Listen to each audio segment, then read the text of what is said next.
There we go. Alright. It's currently unlisted, but it should be starting up.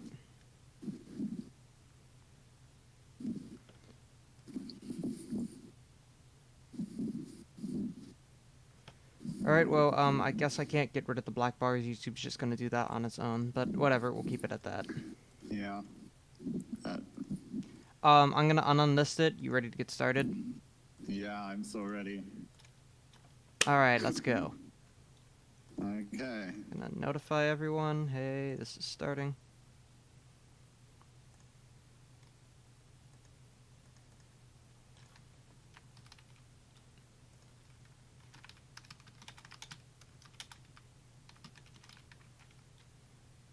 Alright. And I'll get back here with you. Let's go. Alright, so. Boom. Yay.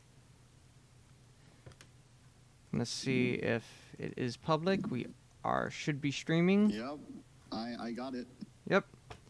Alright, so just wait for a few people to join, I guess. Yep. Did I not put the game? Undertale. Alright. Don't got anyone in the chat, but usually it takes a second, so let's get started, I guess. Yeah. So first up is Once Upon a Time, obviously. The first song. Yep. It's got 3 different parts. The doo-dee-doo, the loop-a-pa-pa-da-doo, and da-na-na-na. So, I guess I'll let you start. Do you... Yeah, I was thinking about this song. Compared, I'm sorry if I just tell me if I get too far off topic. But I was thinking of this song compared to The Legend, and I noticed that this song didn't really have that historical feel. This song just kind of sounds like normal, I guess. It's just telling a story. I think that's how impactful it is. It just makes you feel like the monsters feel like it's normal to be underground, I guess. Is that what is that like? It feels like a retelling of history, not an epic legend. Yeah, but I think that was a smart choice to do. I have sort of opinion on that too, because it almost makes it seem like a normal part of history. At this point, when you're first in the game, it almost seems like, there are monsters, it's humans. Yeah. We won this big horrible war, but then you start to realize later in the game it was more of a slaughter that the humans started. Yeah. It was kind of one-sided, and it wasn't that fair. Now, don't want us to fight on this, obviously, but Yeah. whose theme do you think it is? I think this is Kara's theme. Or Same. Yeah. I have a lot of just opinions on this. I'll get to why I think it is with Home and other songs. Yeah, which I could never list explained. almost every song, even Hotel, for a reason for Yeah. Kara being in there. Yeah. It really, but that's kind of, we'll get there when we get there. One last yeah. thing before we move on. I have a bit of a, crackhead theory here that, you know how Undertale has its 3 parts? Yeah. The part where it's first telling the story, then first falling, and finally it's the end part where it's fades off. I think that each of those separate parts are sort of parts of a story in itself. Because you know how there are jokes about Undertale being a fairy tale, the first song, and the soundtrack is Yeah. Once Upon a Time, last one's Good Night. Mhm. I have a feeling that each of these motifs on the surface is telling a story at the beginning, middle, end, but I also think they're also almost a bit, how do I say it, misleading. Because Yeah. you hear the beginning motif in Good Night, and I think that's almost kind of a symbolism for a reset. Yeah. How I it can think- just I all think- start over. Yeah, I think that makes sense. How it could all start over. Yeah. Also, I've got a feeling that the do-do-do-do is literally a metaphorical fall in the plot. Yeah. It's So, the like- most dramatic part of the song. It's telling a story. How it's do do do do do do it's kind of It's just just steady. It's everywhere. not Yeah. dramatic. It's not a climax. It's more of just this Yeah. kind of sad thing is happening. Because like in Undertale is probably the biggest part. That plays when we first learn Oh that the fallen yeah. human is Yeah. dead, and it's like, whoa, Yeah. that's sad. It kind And of. that really hits. And then obviously we have the last part, which I don't really have as much of a strong feeling about. I kind of feel like it's just Yeah. an ending thing. Uh, it's powerful in like other songs, but not really this song. This song, in the first in Once Upon a Time, it just kind of sounds like you're like it's when you zoom when the camera pans up and you just see how far you've fallen, and I think that's just what it was meant to do in this song. I feel like it's almost a reflection of sorts, because if you didn't know, the only song that it does that it plays in, the only songs that it plays in besides Once Upon a Time are in the pacifist ending. That motive never plays in any song before the pacifist ending. So I think it's almost a bit of reflection on your journey. Like, Yeah. see how far you've come at the end. Oh, we got two people in the chat. Yeah, we Texas do. Boy and Isaac. Yeah, We're Isaac, old. sorry you're not first. F. Yeah, and it's like how and how you're saying it, how why can't I talk? You've seen how far you've come, but like in the first song you saw how far you fell. Like I think that's pretty cool. There's definitely some nuances in there that it's kind of hard to see, and it's like maybe a bit hard to put together, but I feel like Toby was onto something there. Yeah. He's always onto something. He's always onto something. Toby has so much stuff in this game. Should we move on to the next one then? Yeah, let's move on. Start menu. Shouldn't take that long. Yeah. Hey, this is also another one of the songs where I think it proves that Once Upon a Time is Kara or whatever. I just say Kara, because Kara is the true name, and when you it's the name that you are supposed to put there, and so I think that theme is supposed to be Kara's theme, I guess, because it's the true theme. Speaking of Kara's name, not many people realize Kara is just a pun on character. Yeah, that's exactly. That's why the I most Kara. like vanilla, plain thing you can get. That's like a base character model. I think that sort of emphasizes the fact that there's not much behind them. Kara is whatever you want them to be. Yeah. Oh, welcome, And Duckett. I guess that's all for this song. If Yeah. You want to say something. It's like the menu theme. It's Kara's, because Kara's there. Yeah. Let's go on to Your Best Friend. Oh, this one. We all hate this one. I think like this one, it like has two sides to it, because when you're supposed to first play this blind, and you're not supposed to, like for me when I watch people play it the first time. You're supposed to feel like it's like a friendly. Like, Yeah. but Also, then you listen to it again yeah. after you've heard it before, and it sounds sinister, like tricky, like the wobbles, like Yeah. dun, Yeah, dun. speaking of those wobbles, part of the reason it works Yeah. so well is like in the part where you don't, where you avoid the bullets and it starts warping. Those wobbles really get warped. I actually didn't notice that they get warped more. But yeah. Also, a bit of a. Oh yeah, Oh, no. you go. You go. But what was I gonna say? Never mind. You can go. All right. Funny story. When I was first watching like an Undertale playthrough back in late 2015 by DNTDM, I think, I was watching the thing and I was like, okay, classic retro intro. Oh, you've got the Nintendo style tutorial character. I'm like, okay, this is a basic RPG game. And all of a sudden, Flowey gets you, and I'm like, holy, oh, this is. Like, that scared me more than if you were just playing the game yourself. Yeah. And it kind of it was a brilliant Yeah. setup for the expectations of the game. Like Mhm. that, it was just really good. Yeah, nothing is as it seems on Undertale. Yeah. And I think that's your. And I think we can all agree the motive just represents Azru and Yeah. Flowey. Not really Yeah. much. It is kind of two-faced, though. Because, like, in Azru's case, it can almost be happy, but then in Finale, it's like this epic... Yeah. Yeah. Yeah. I think it almost sort of represents the duality of Flowey and Azrael Hmm. sometimes, but How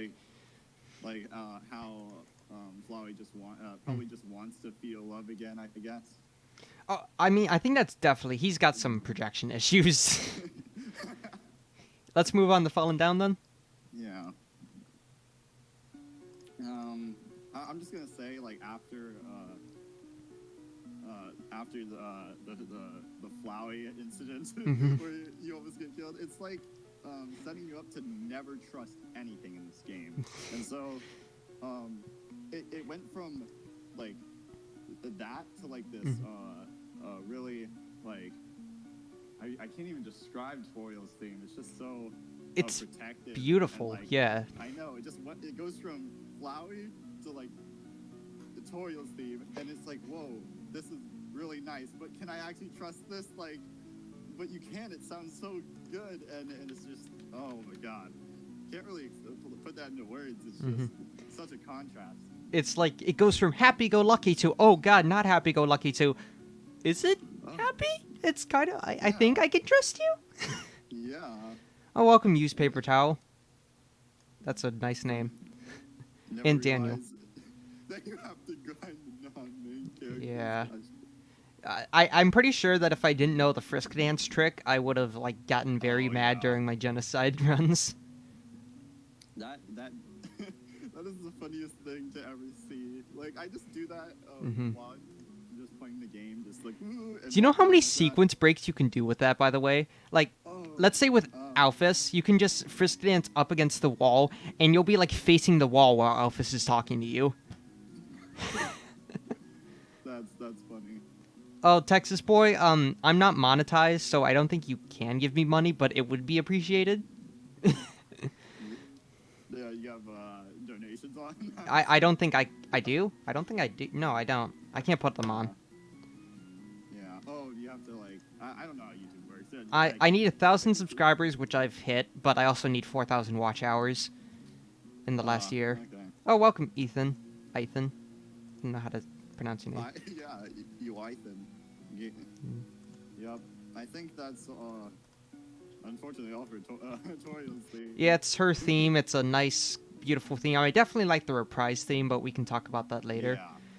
One thing about the betrayal with Flowey, it's always like you're like you get back into trusting Torio, and all of a sudden at the end she like wants to keep you there, and it almost feels like a betrayal in itself. But after all that, it comes back to falling down, and like no, you can trust Torio.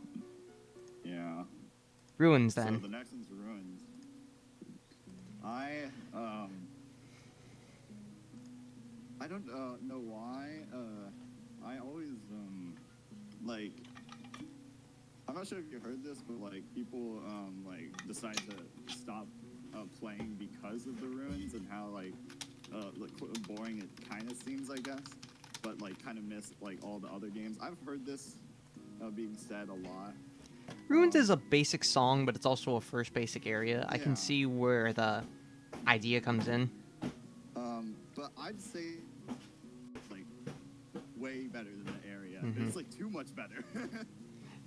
Like the area is extremely basic, and Ruins and New Home were the most basic areas, and I feel like the puzzles could have definitely been upped at least somewhat, or at least reused. Like I definitely liked have you ever heard of Inverted Fate? Yeah, but I haven't looked into it. You should. There's like a whole comic on it, but basically in the core there is a sort of gauntlet of the previous puzzles in the game, and it includes the Ruins puzzles and actual hard versions of them, and it's like Hey. really cool. That does sound cool. I think the motif that goes doo doo dee doo like this part. Yeah. Obviously, I think when Toby made the demo, he didn't really have much to do with it, but I think he sort of retconned it into this thing that represents the hope of the monsters.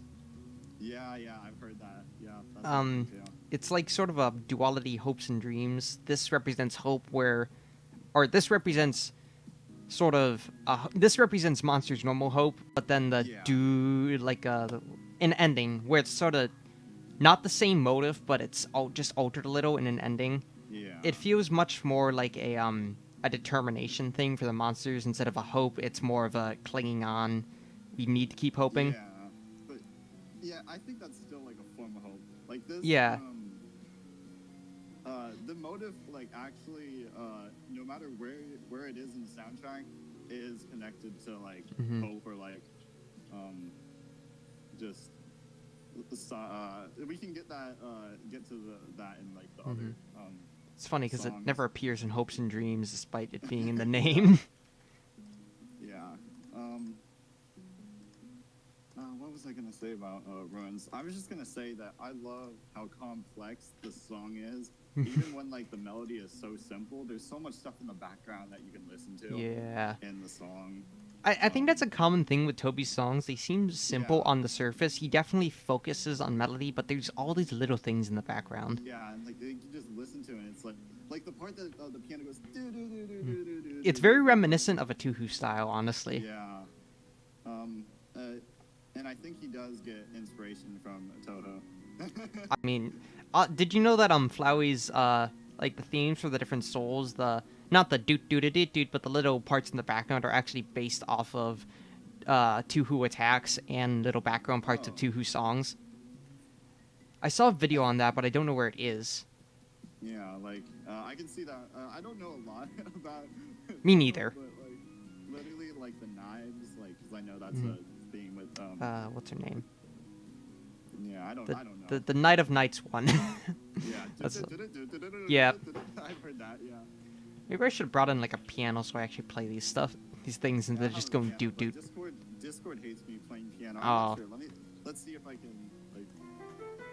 that doesn't sound bad. Okay, maybe I'll bring in some piano for Yeah, we got a piano, guys. for some like examples if I wanted to use it. But yeah, that's mostly all I have for runes. OSU Temperate. This one's gonna be quick. I feel it. I don't really have that much to say about this. I mean, It's no, just, not many people even know where this plays in the game. It's like yeah, it it's plays in like the configure the yeah, control config, right? Yeah. yeah, I think so. I mean, it's just three UA songs. It's original motive. People do think it appears in Quiet Autumn in Scarlet Forest, which would be kind of a cool retcon, but I'm not quite sure. No, I don't think so. It's kind of it's on the fence for me. I don't know. Yeah. All right, anticipation then. Dude. I love how this is used for. This is basically stripped down enemy approaching. Yeah, it is. It's just like the bass and drums Yeah. of enemy approaching. It's really freaking good though. Yeah. It's a really good Like beat. that, yeah. Like. Like you just want to bounce along to it. Yeah. And that's a good thing about like also Toby's music is I feel like if you listen to any part of the song, it's just interesting. Yeah. Like. It's Also, so good like that. Since it's not on the soundtrack, we should probably talk about "In My Way." Oh yeah. That's just It's literally just this slowed down, which kind of is. It's sort of like anticipation, except now much more creepy. They're the ones Yeah. anticipating it, not you. Mm-hmm. I know. And yeah, I don't really have a lot to say about like the non themes. The themes that aren't really in the soundtrack. Yeah. Um, Unnecessary tension. Let's go. Yeah. This entire song is unnecessary. Yeah. It's just fun. There's not much beyond that. Yeah. Like It's a cutesy little. I like the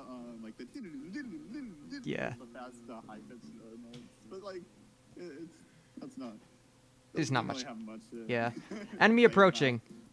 Let's go. So again, anticipation is used in here, which is really cool. Yeah. Oh, what was I gonna say about? Because I was thinking just a little bit about what I was gonna say for each song. I was gonna say that this song, doesn't.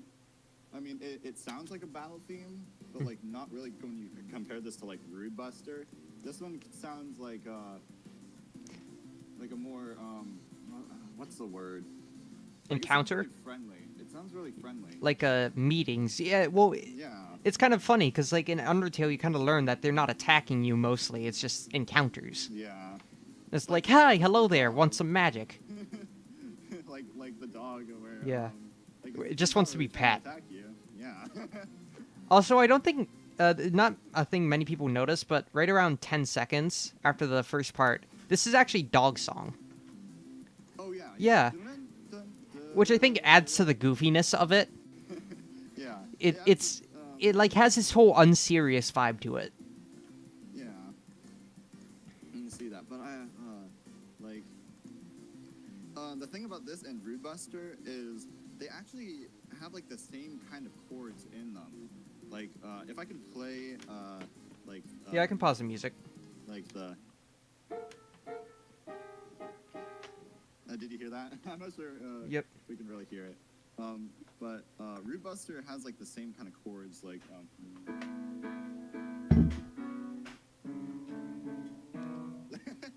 Yeah, I see what you're talking about.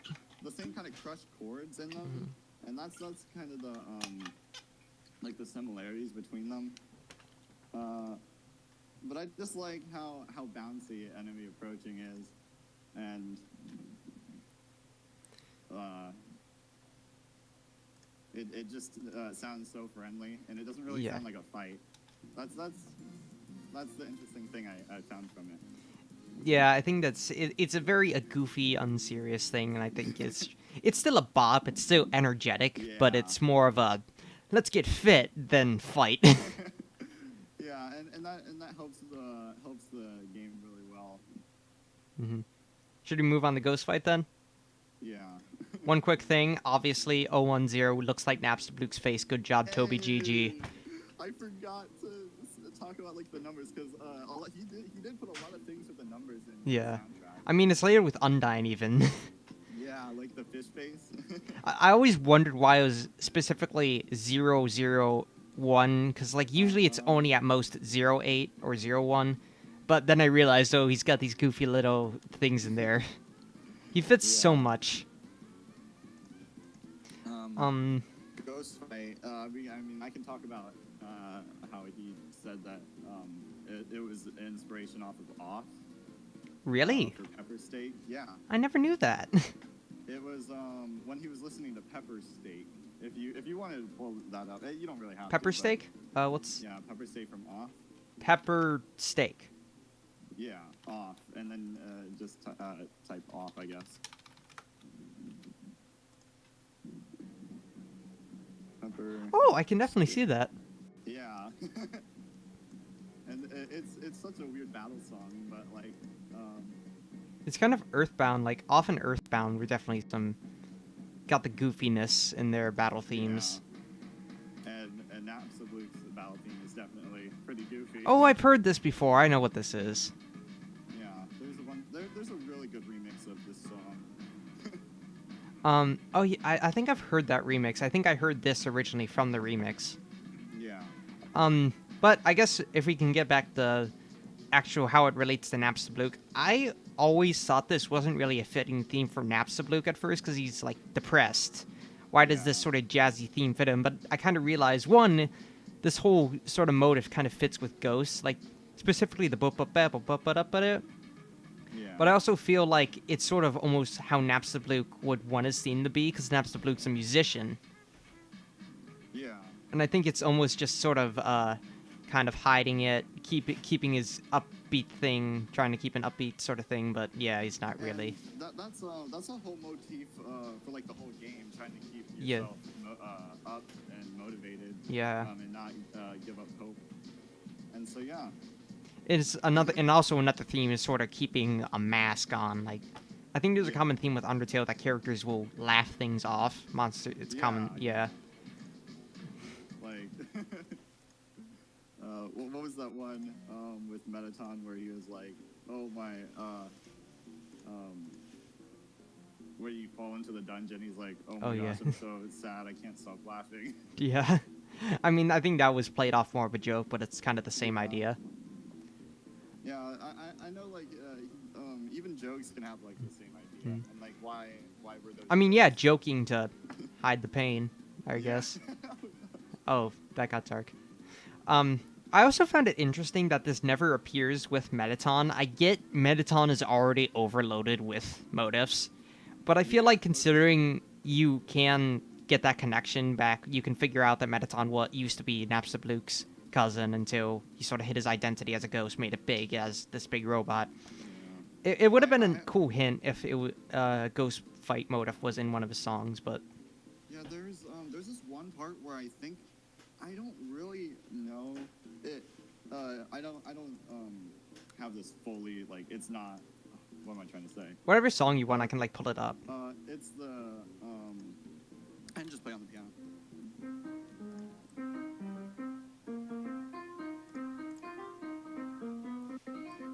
Like I feel like Oh, yeah. that could be like kind of like a really alternated It's got the same kind of- jazz style, but it's Yeah. possible. I think if I would have put a fight motif, like if I was Toby Fox and I wanted to put a ghost fight motif, I probably would have put it in for the fans, since that's sort of Yeah. the song where he starts to come back to reality, stop being so egotistical. Yeah.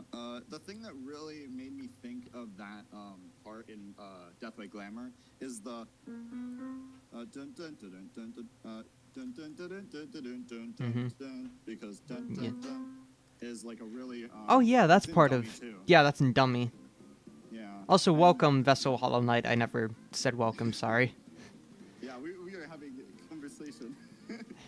we are having a. This is really fun. This is like I wanted to this do this for a while. I can do this. Yeah. I can do this all day. Keep on going. Determination. That's yeah, go to determination. I've got a Um, couple. I'm on the fence a lot about this one because people say it's Asgore's motive, and it definitely has a huge connection to Asgore. But I think it's yeah, it does. also only connected to Asgore because of his connection to determination, his knowledge of the human souls. Because you can kind of get hints that he knows that you can reset. Yeah. He knows that every human has done that, and you just need to kind of break your will. Mhm. Yeah, this one's a song that I don't really have a lot to say about it. Like it's like a game over screen, Mhm. and I know Asgore talks about it. But like there's really not. This only plays in the game like twice, I think. Mm-hmm. And And only other time is in Asgore's theme. yeah, There's also theories in Deltarune that it appears in Rude Buster. yeah, I think it does appear in Rude Buster. I Actually, think- Wait, no, I'm wrong. Wait, I think it appears in the Undyne fight, a battle against a true hero. really? I I think know- it does. Like the that's not the one. I can see what you're saying. There's definitely points where it's a bit fuzzy, Yeah. but I can see what you're. I mean, it would make sense. Yeah, we can get there. You can hear it when we get to the Yeah. battle against a true hero. Let's see if we can like actually hear. Yeah, but again, If I'm right.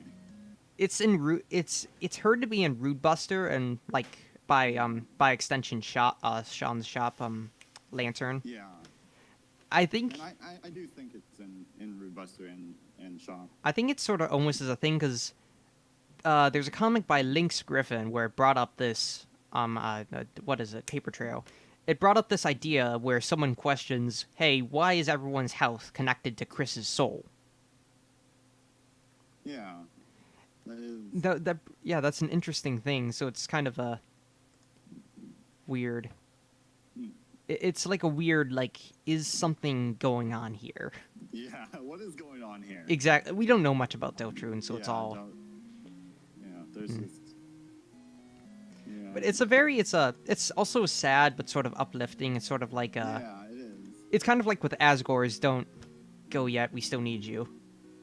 Yeah. Should we move on to Home then? Yeah, this one is where I can actually say This. why I think this is Kara's theme. Mhm. Because when Frisk gets to Toriel's house, I don't think this plays into like the meta of the Undertale soundtrack, Mhm. and like why when Frisk gets to Toriel's house why does it actually sound like calming and nice? Because I think it's what Kara wants it to sound when you get there. Because Yeah. Okay. there's like the Kara narrator theory, and the Mhm. narrator also kind of has a role to play with the music. I'm I gonna would say it right here. I entirely believe Kara is the narrator. Yeah, me too. All right. And so like I kind of like push it a little farther in saying that Kara has like some kind of role with the music, because there's no reason why Frisk should be hearing, or maybe Frisk is not hearing, but we should be hearing that this home place sounds Mhm. sounds all nice, unless it's Kara projecting through the music that this is a safe place because I spent time with the Dreamer family a long time ago. Speaking And of it's like, which, if I can interrupt for 1 second, if we go yeah, back to the that's fine. termination, you never hear that quote directly from Asgore. Kara is Yeah. the one sharing that memory with you from their Yeah, deathbed, yeah, which I always thought was like extremely cool. It's actually Kara telling you to get up through Asgore. yeah. That is interesting. I never noticed that. Wow. There's so much things that like Yeah. you could still like. That's how crazy Undertale is. You Mhm. still can learn new things about it. Welcome, Blukey and King Connor, by the way. Yeah. But if we go back to home, if I can bring in my crackhead, different parts of the plot theory again, Yeah. we only have. I'm gonna refer to them as O1, O2, and O3, or Yeah. but O1 and O2 are in here. We don't hear O3. There is no closure, Yeah. obviously, Like. but I think it's kind of cool how O1 and O2 provide this sense. But in the music, if you listen closely, the tempo is actually off. Like it's Yeah. Yeah. Yeah. constantly changing. It's gives a feeling of fluidity, but it also gives it a feeling that it's slightly off. Yeah, but I was talking to my friend, Yeah. like a lot, not like I was just I've had this conversation with my friend before. It's to make you feel like the person playing the guitar, like isn't perfect. Mhm. Like they're like kind of slipping up with the rhythm, and like, but they're Mhm. still like trying. And like Home is one of their favorite songs, Mhm. and just because of that, like those imperfections in the music. Mhm. But I agree with you that about like missing like the third section of the song, because it does sound like when you're there at the house that something's missing, and you need to keep going forward. And it's Like, also some songs obviously do it well, not including that third part. Like let's, for example, yeah, bring in Hotel, but Home always kind of cuts itself off. It goes do do do do do do do do do do, and it yeah, kind of just dies down from there until it restarts. yeah. It never feels like it gives itself closure. Down, down, down, down. Yeah, it kind of has like that one part where like It wants it to kind of end sounds like quickly. improvising. Like you don't really know what they're trying to play. Also, with the fact that O2 plays, I think that's also kind of a hint that not everything is perfect here. Yeah, Like, you're living in a house that has previously housed a bunch of dead children. Like, you're literally looking at a box of dead children's shoes. yeah, like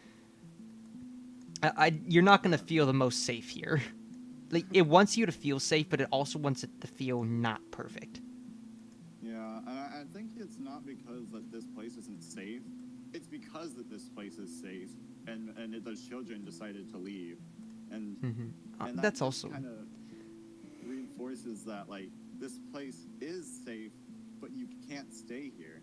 You have to keep moving forward. And it's kind of Torio is almost on the verge of the creepy old woman that won't let you Yeah. leave the house. It's done well that she's understanding. It's done really well. Yeah. It's like this is aged perfectly. Yeah. Almost reminds me of like, I'm not sure if you heard of like this AU. I don't really want to talk about this AU because it's kind of dead. But I was working on the AU for a while, where like Toriel is Flowey, or like Toriel and Flowey don't switch, but Toriel plays the role of Flowey. And we were planning for Toriel to like instead of the Omega Flowey part, it would be the Toriel like pulling a Doki Doki Literature Club and taking you to a place that looks like the fleshed out, and she just wants you to stay there forever. That's a really cool idea. I know, but like we couldn't really do anything with that because a lot of people AUs don't really last. The market is kind of saturated. You've got to get lucky like me and not even like. It's funny because my video Corona Tale wasn't even really intended to be an AU. It was an April Fool's video, and now people want more, and I've kind of been thinking about it more and more, and I'm like, oh god, should I actually take that step and make it an AU? Yeah, that's kind of funny. Yeah. But yeah, I really want to like this AU to be a thing someday. If I could work on it in the future or something, because it's really good. I'd definitely be down to help. I'm obvious, like I'm a little bit busy with video stuff at the moment, but if you ever needed something like art, I can do pretty good art. Hey, If you ever needed anything, just contact me. yeah. I could do some. Yeah. But yeah, we have a pretty. I've already have like a good outline of that AU in my head. It just needs to be like really fleshed out. Yeah. But yeah, that's all I have to say for this one for now. Also, home music box is just home with a music Yeah, box. music box. We don't really have to talk about that. It's just a cute little thing. It kind of like it's like a lullaby for like when you're trying to go to sleep. That's all I have. It's also this song. One thing about it, the ruins in the rest of Undertale feels kind of different because there's more details in certain areas in the ruins. Like when I was making Corona Tale, I had to look at the footage a lot, and there's certain details like Torio blinks. No other character in the game actually has a blinking sprite for their dialogue sprite. Torio does. And it's just like, it's simply because that came first. And again, subtle details like this song changing are more prominent. And not saying that the rest of Undertale isn't detailed. It's all over the place. It's just in other areas. It feels much less personal than this area, and it's more the actual story. Yeah. Everything else is connected. While the ruins mostly kept isolated, or whatever had to be not isolated was retconned for the rest of the game to come. Yeah, and oh my god, we got to the song. Let's go. Heartache. Heartache. This song it's so good. Yeah. So It's way more epic than it's way more epic than it has any right to be, because this battle was so easy. Yeah. I just don't really know where to start. Like, of course, like you have the themes, like da da da da da da da da da. I love how it's used in Asgore as well, but Asgore is never used in Heartache, because Asgore is still thinking of... One of the biggest driving motivations in Asgore's battle, he says at the end, I just want to see my wife, I just want to see my child. He still constantly thinks of Torio. Yeah, and that's why, like, maybe, like, because Asgore's theme is the dun dun dun, but that's not in Torio's theme at all.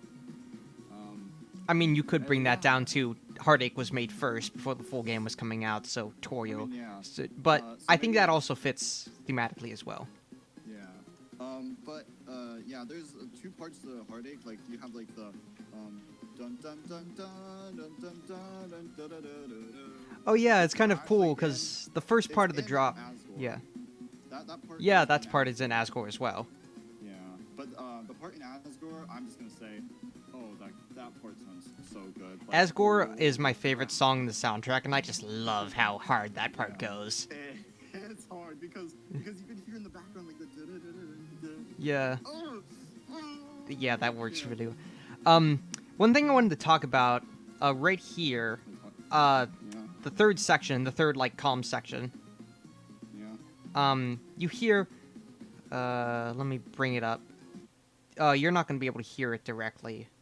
Yeah, you can just sing it. I it's fine.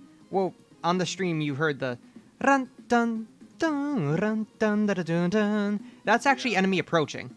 I did. I figured that out like a little while ago. Yeah. Like I actually was surprised I never knew that. I was like, holy crap. I didn't figure that out until like a couple months ago because someone pointed that out, and I was like, and it makes sense because she's trying to appear as an enemy.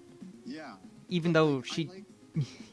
I like how that it doesn't really sound like a enemy approaching. It sounds more like a question. Like, is this an actual fight? Like, what are we doing here? Like, do we fight or not, do we just reason? Yeah, it's like dun dun dun dun dun dun dun dun. It's sort of it sort of dies down and gives you a chance to reflect when it goes to that little melody. Yeah. It just it questions like if it's actual fight, because you hear that and it's supposed to sound like enemy approaching, but it really doesn't. Like I never noticed it. Yeah, it's almost a stretch, but you can definitely hear it's intentional. Yeah, because enemy approaching has the little like the Yeah, I think that's the part that really and sells it. that part has it too. It's like dun, dun, dun, dun, dun. Yeah. It still has that. And again, these are just some. They're just some really cool melodies. Yeah, I don't know if those melodies ever play in like the dun dun dun dun dun dun dun dun dun dun, like that Yeah. never plays in the whole entire rest of the game. One thing Not- about not this. that I Oh know. yeah. One thing about the song structure, it's almost like a classic pop song structure. If you think about it, it has the lyrics, the da da da da dun da da da dun. Then it has the chorus, except it's a shorter chorus. Then you have lyrics again. Then you have the full chorus. Then you have lyrics except slightly changed, which acts like a bridge. And then you have full chorus again with a bit more added on, and it Yeah. feels like almost the structure of a classic pop song. Yeah, I think a lot of his songs have just like that kind of structure. Like it just has some kind of structure. I mean, Well, I think a common thing with Toby is he usually keeps his song structured in four measures, and also usually Yeah. loops apart. He definitely has a Yeah. focus on melody. yeah, I love his focus on melody so much. Yeah. because Yeah.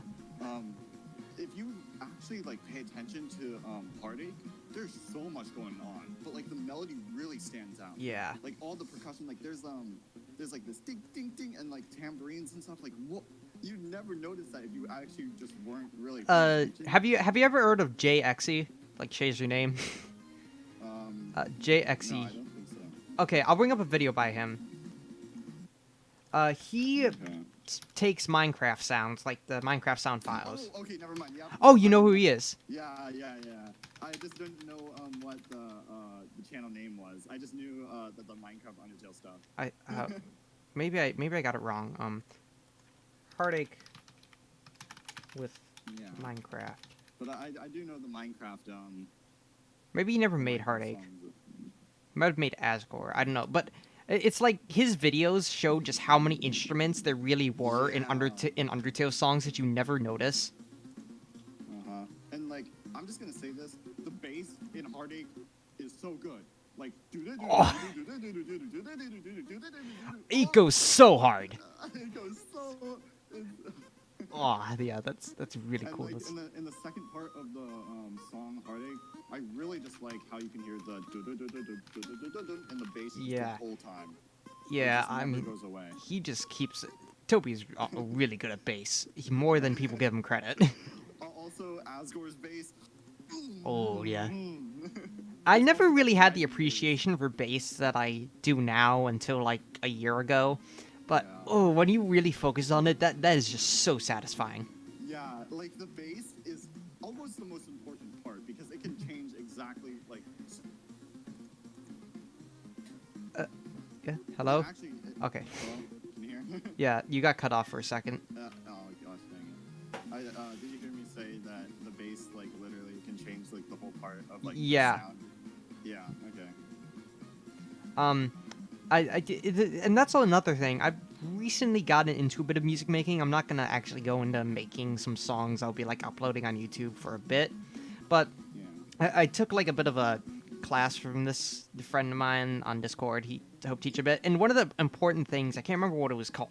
One of the most important things is having a constant background movement, like Yeah. a simple, not something you'd focus on, but it keeps the song moving even when the main melody has a pause in it. Yeah.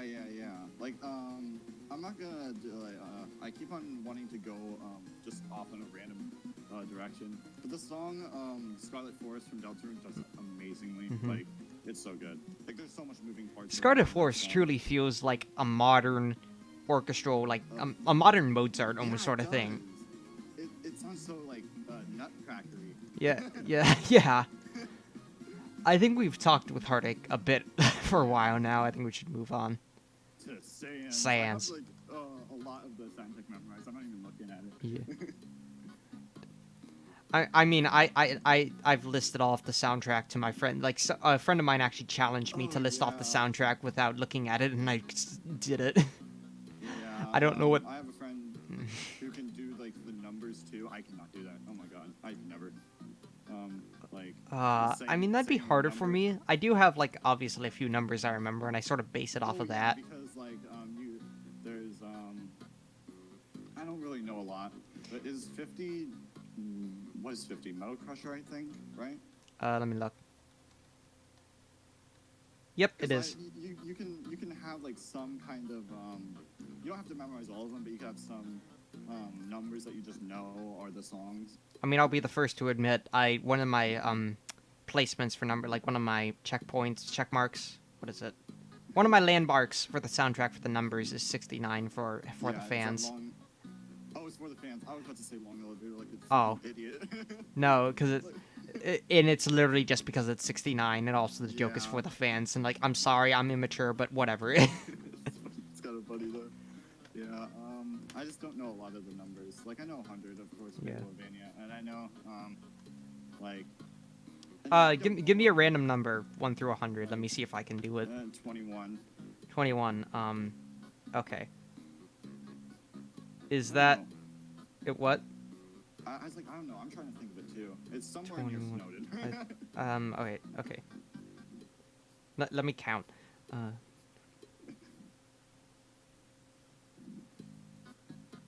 Six. I'm gonna check. I think it's snowy, or Snow- I want to say it's snowy. Snowy.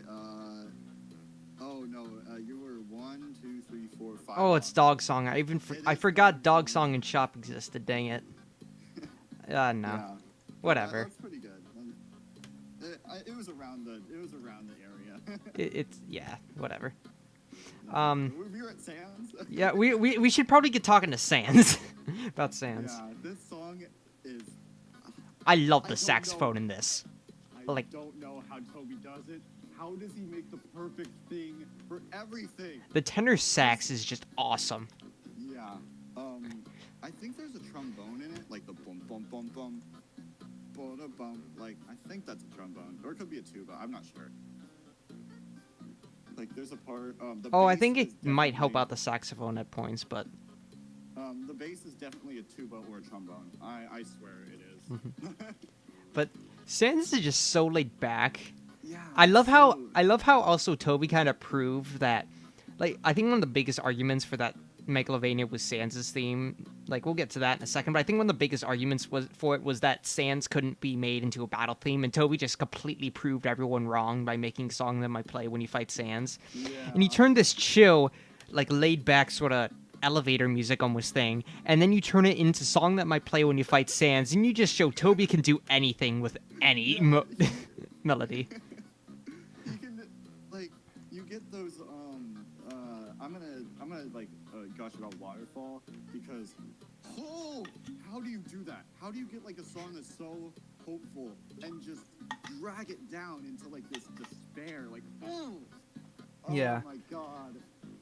Back to Sans, one thing I want to point out, the last part where the actual melody cuts off and it just has the percussion, like the shaker and the woodblock or whatever, cowbell, I think it's a Yeah. cowbell. I think it's a cowboy, yeah. The funny thing is that actually never plays in game.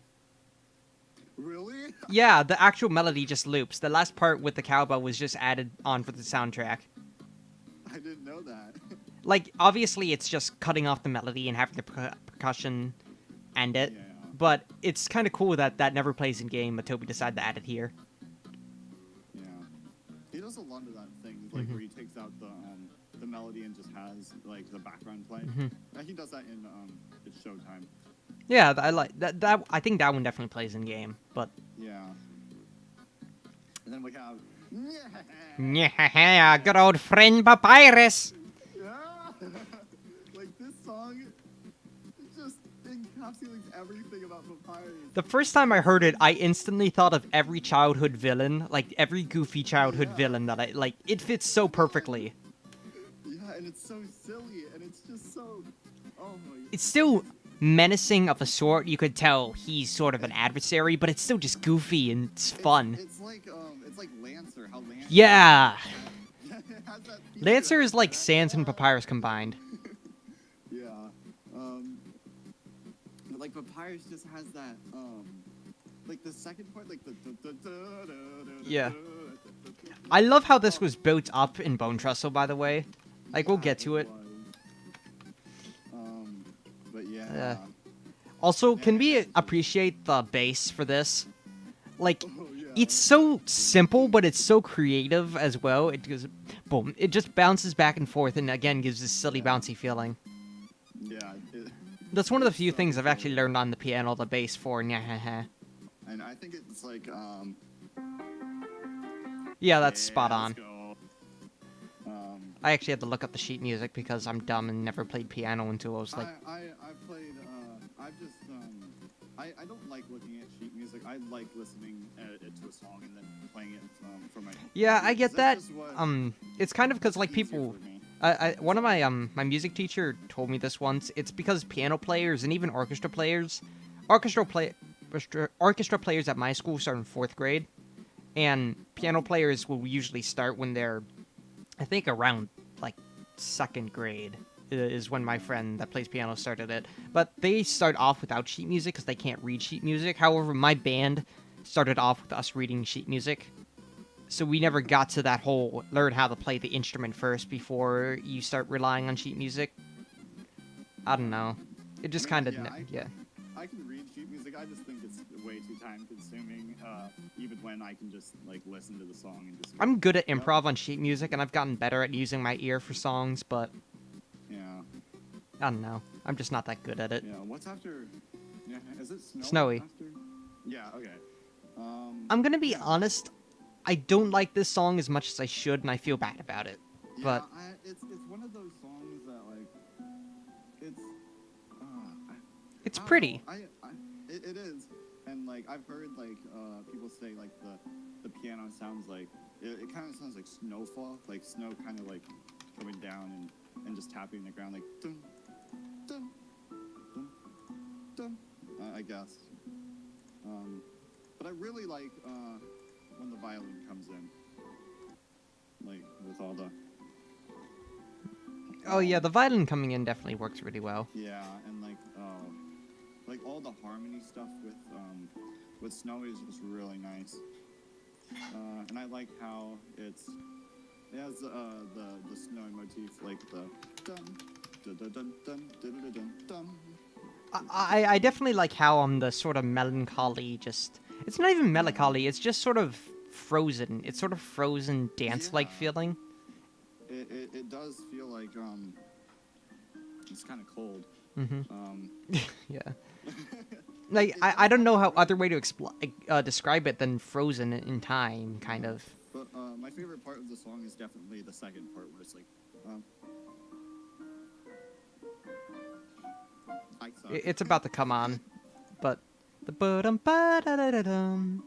Yeah, like the dum dum Mhm. dum dum dum dum. Yeah, it has a really good progression right there. Dun, dun, dun, dun, dun, dun, dun, dun. And then the part where dun, dun, dun, dun, dun, dun, dun, dun, dun, dun, dun, dun, dun. Oh Like yeah, that- it's a really good song. It just if it gives me Winter Wonderland vibes. It gives you that feeling. I don't know if you live in a snowy area. Do you get snow where you live? yeah, just in the winter though, like Yeah, well, just in the winter. But it's got this feeling where you just stand outside by yourself, the snow around you. It kind of gives that same feeling. Also, I noticed this. I don't think it has any impact to the soundtrack at all. But the part that goes dun, dun, dun, dun, dun, dun, dun, dun, dun, dun, dun, dun, it just reminds me of like dun, dun, dun, dun, dun, dun, dun, dun, dun. Oh, I can kind of see the connection there. I don't think Yeah, it's but intentional. It doesn't Yeah, really but have any impact at all. Mhm.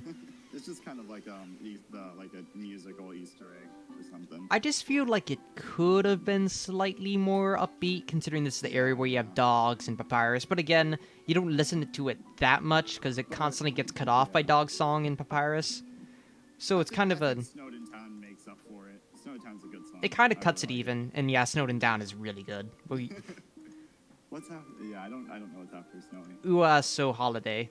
The Ua songs throw me Hey, off in the soundtrack so this much. one's way much. I'd say this one's way better than Yeah, I do like a this. break. This is probably my favorite out of them. I actually like Uwa So Hates a lot too. For some reason, it's just I don't really like that one. I mean, really. I it's like simple. trying to predict. I mean, it's not like they're It's supposed to be comeback. big songs in the first place. They're just the Yeah, config I menu know. songs. Yeah, but I like the part that goes. Yeah, this feels like Terraria Underground, by the way, like Snow Underground in Terraria. It kind of has let me bring it up. Terraria Snow Underground. Underground Ice is the. Yeah.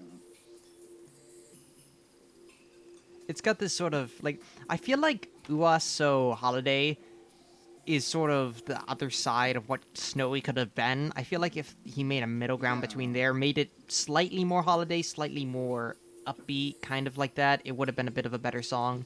But again, Yeah. not the bash on Snowy, it's still a good song. Yeah.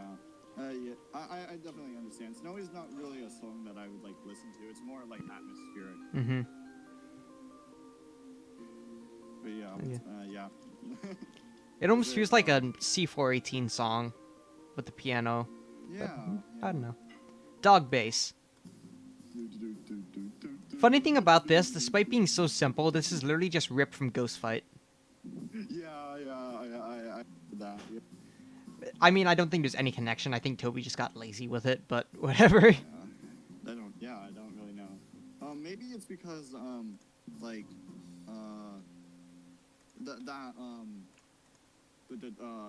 the ghost fight melodies usually play with like mini bosses. That could be a And I thing. guess the dog couple could be like a sort of mini boss. Maybe that's what the connection is. I mean, I think kind of the entire K9 unit in Snowden is sort of a collective mini boss. Yeah. Also, by the way, what was I gonna say? Crap, I forgot. I don't know. Oh yeah, if you ever heard Undertale the musical? Not really. I don't listen to songs with lyrics for some reason. I just Oh. don't.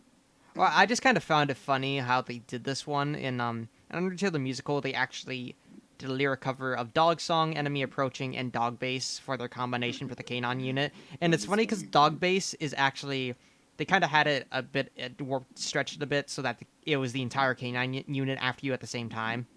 And they kind of made it funny. So Dog Bass, they're all singing, trying to figure out where the heck he went because Frisk just walked off. He was like, "Find the human. Where'd they go? Oh no, find the human." I don't know, it's just funny. But That does sound silly. Mysterious Place. Bad song. I mean, yeah, there's not much to it. My least favorite song in the whole soundtrack. It's not a bad song to me, it's just forgettable. Yeah. What I would say is I've heard this. This probably has. It's another thing that has no impact whatsoever. Like the melody that was don't is literally death. Dun, dun, dun, dun. Like Oh yeah, I know what you're talking about. The another medium part, but also in Death by Glamour. Yeah. Hmm. I don't know why it has that. It's probably just a coincidence, but I mean, it exists. Toby uses so many melodies in Undertale. You're gonna have a few spaghetti noodle loops there, Yeah. like spaghetti code, or like Guire's Crossing, I guess is the best way to describe it. But yeah, I mean, it's a song for one room. It's a mysterious room. There's not much to it. Yeah. I don't really have much to say. On to the best song in the game. Yep, Dog Song.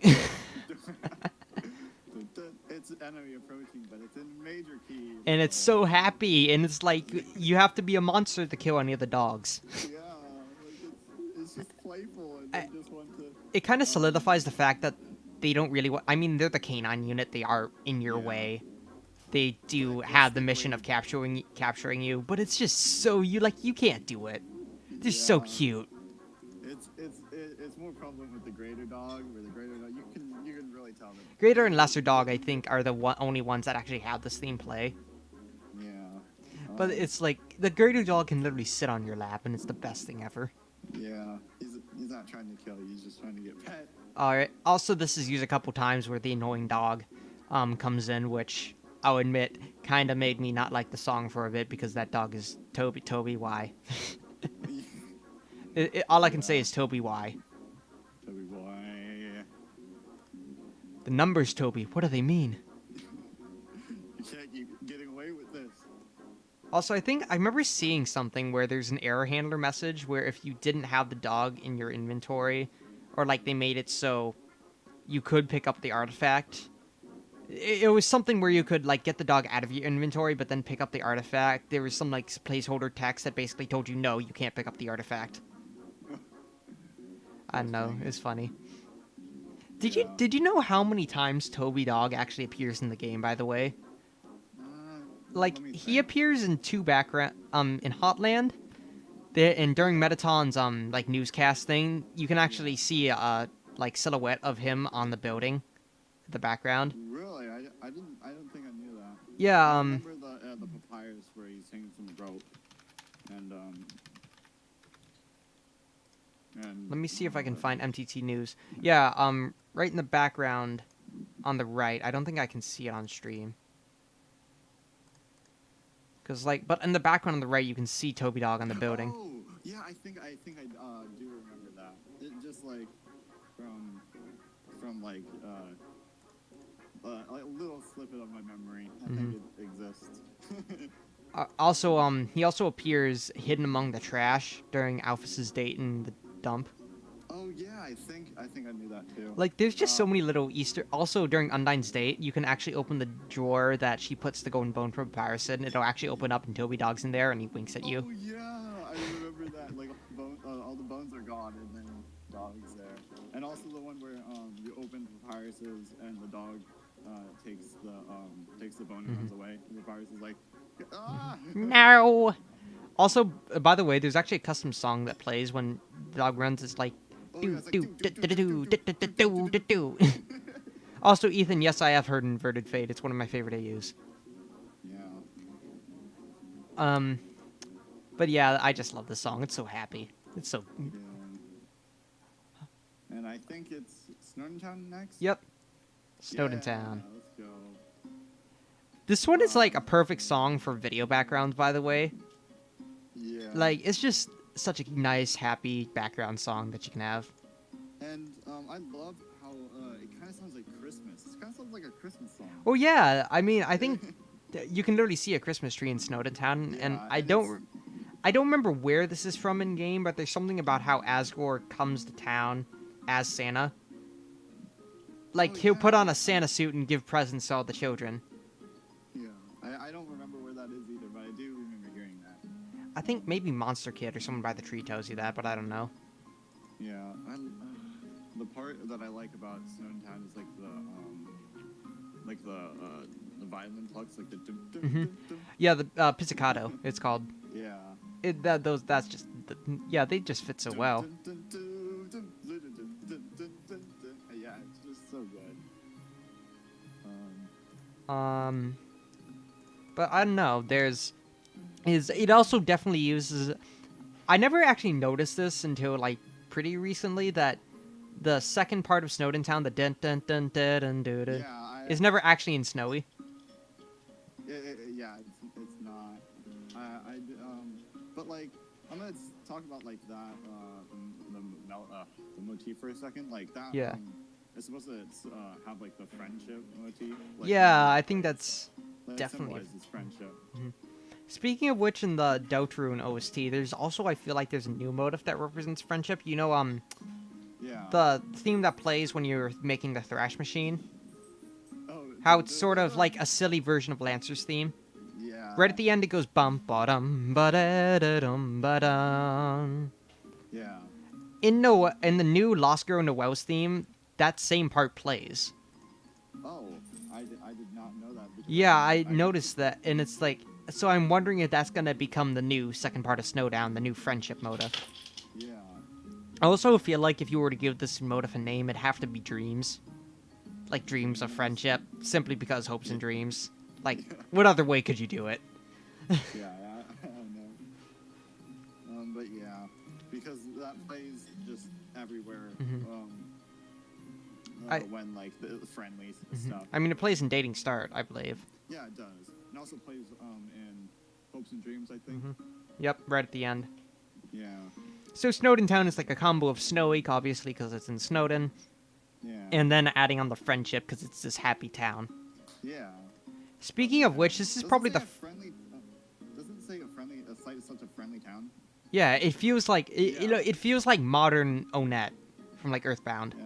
That's the save point. A site is such a friendly town fills you. Oh yeah, I forgot about that. Yeah. Yeah. That's it. I think shop is next. Yeah. Wait, there's one thing I wanted to say. Oh, you want to say sorry? I'm trying to remember. Oh yeah, the bum bum bum bum bum is sort of a cool, sort of adding on to the original Snowy motive. Yeah. By the way, all right, shop. Yeah. Like this song became the meme song. With the cat, like whatever. Yeah. But the actual song, it just feels like a calmer Snowden town. Yeah. Like, I don't think this would have been a good replacement for Snowy. I like it. It still is a little calm, but it's just got that nice, warm feeling of sitting by the fire. It is so warm. It's super warm. Yes, Florida, it is. Talking to chat. Yeah. Is this the advertisement? Let's go. But like, this is just another example of how Toby can just use different motifs in such a different way. I also love the syncopated chords that play like. Yeah, like dun, dun, it's got like a bit of a boppy feeling to it. yeah. I think that's also in Snowy, like the dun dun dun. Yeah, It's I just do, like a but it's like different- actually on beat as well. Yeah. So, Dun, dun, dun, dun. also again, it works because Snowy, Snowden, and Friendship because like all the. Well, I guess it doesn't really work with the other shopkeepers Actually, with Gerson. Wait, I made a Snowy theme that I think you might like.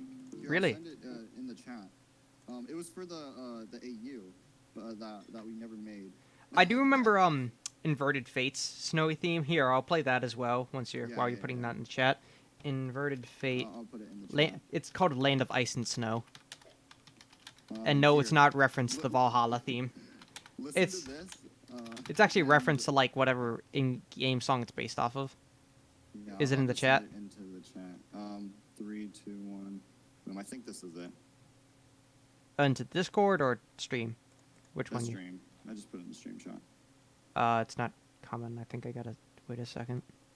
Yeah, I literally just put it in, so it's gonna have a little latency. But I guess Land of Ice and Snow from Inverted Fate while it's waiting. I guess. Yeah. Land of Ice and Snow. It's got this more melancholy thing. I think Snowden Inverted Fate, and in basically Inverted Fate, I won't spoil much, but the monsters are much more aware of humans, and they don't like them. Oh, we have something going on like that in this AU, but it's not like they're aware of humans. It's that the whole underground now wants to capture a human. Well, there's something called the Waterfall Incident, which basically one of the fallen humans went on a genocide route. Oh my goodness. So that caused it to be there was much more awareness about humans. Yeah. And Land of Ice and Snow is where the canine unit is also really serious. Where so everyone, it's sort of when you realize that no one in the underground really likes the human. Yeah. However, Papyrus is still your friend, and he helps you, so that's Yeah. not fine. Because in our AU, Papyrus takes the role of the Metaton. So Papyrus is like the underground star. Can you send the link in the Discord chat? Because I don't think it's coming through the chat. I'm not sure if I enabled links. It might not have, but here, let me send it through Discord. Yep. There you go. Yep, there we It's go. called Games in the Snow. But it's got this more melancholy, but it's also a little more upbeat. Yeah. This is Makes me think of Zelda first, like, on immediately hearing it, it makes me think of Zelda. Yeah, I got the this from the shop theme, like the Mhm. dun dun dun dun. But yeah, That's a it has that bop from Shop, but it's a little more energetic. Yeah, But it's that's still kind like of pretty. It's still pretty. So yeah, I think that yeah. definitely works. This is if you listen, you can hear like a bunch of motifs. So I love motifs Hmm. so much. I love them too. Like this one. Yeah, it has. Oh, his theme. I just heard that. Yeah, yeah, yeah. Oh, also in the background, it was his theme plus Alfie's theme, like the dun dun dun dun dun dun. Wow. Like if you listen to that, I, Oh yeah, I hear that. I'm really proud of this theme. Yeah, I'm liking this. Yeah, I'm a bit behind on YouTube. No, actually, I don't think I enabled all notifications for you, anyways. Yeah, this one wasn't even. This one's was in 2019. You probably didn't even know me back Oh then. yeah, I thought that was 2020. I didn't see that. No, this was in July last Yeah. year. And I put Undyne's theme in here. If you heard the bells, they're in the bells because Undyne. I don't think I've gone to that. Oh. Now live in Snowden. Oh, that's cool. Yeah. There's one AU where like, um, I can't remember what it was called, but it's like it was like one of those swap AUs. But Alphys and Undyne actually live in Snowden and take care of Frisk and Azrael, like adopted them. Yeah. It's so weird. Yeah, Undyne takes the role of Sans, but it still has like Undyne personality, but doesn't really care about capturing a human like Alphys does. It's so interesting. Maybe I'll just talk to you about this in private. Yeah. So speaking of which, I think that's one of the greatest things about Inverted Fate. Alphys takes, or not, Undyne and Alphys switch places, but instead it becomes Alphys this sort of nervous guard, like leader of the guard. She's not confident about her position. Meanwhile, Undyne now has not only determination but science on her side, and because of the waterfall incident, and is very determined to capture you to the point where she's starting to go a little bit crazy. Like people can see she's obsessed. Yeah, I'm trying not to spoil too much, and I'm failing badly. But you should really read the comic. Yeah. I'll check out. I'll look into it. Yeah. I literally have nothing better to do now. Yeah. I guess that's all we have for shop. Yep. That was a long. Yeah, that was. I thought that was a lot longer than I thought we were gonna go for shop. Bone Trussell. Bone Trussell. Like, okay, listen. I love the Buddha from the hair. Like, I love that. But good God, the percussion is so good in this song.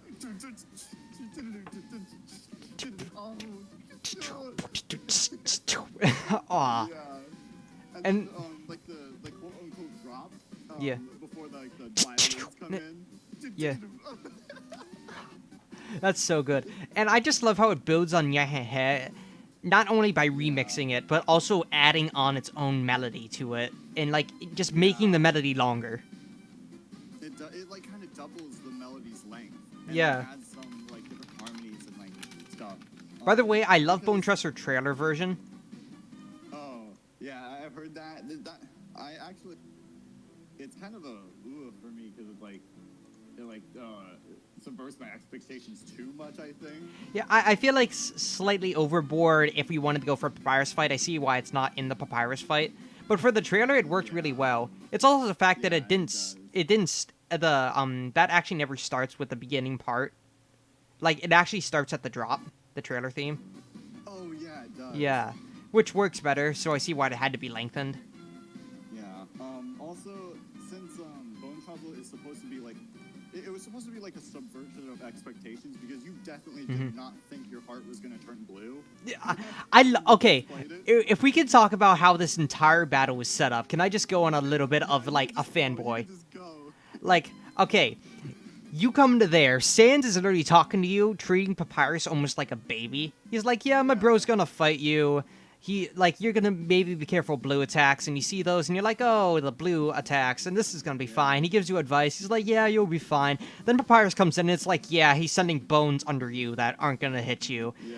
And then he's like, I'll bring in my special attack, and you're like, oh, what's that? And it's a bunch of blue bones, and you're like, oh, Sans told me about this. This is his fabled special attack. I just sit still. Yeah, this is what the hell just happened. Yeah. And suddenly you're on the floor, bones coming in, and Papyrus just went in the battle mode. Yeah, because like as Undyne says, like in the game, like like Papyrus was always goofy. All of his traps were failed. He seemed pretty Yeah. idiotic, honestly, pretty naive. But then he suddenly brings in this fact that he knows what he's doing. Yeah, he's like I've seen a bunch of players on YouTube like actually like whoa, this is like taking damage and being like, oh, I need to heal. Like this is actually a battle. What the heck? Like it's like you're like sitting on the floor and you're like, whoa, wait, what just happened? All of a sudden the bone comes in and you don't know what to do and you panic and you get hit by it. Yeah. Also, his like final attack, where like his normal, not special final attack. Yeah. I love how like that last part where you soar over the bone. Yeah. It's just so funny.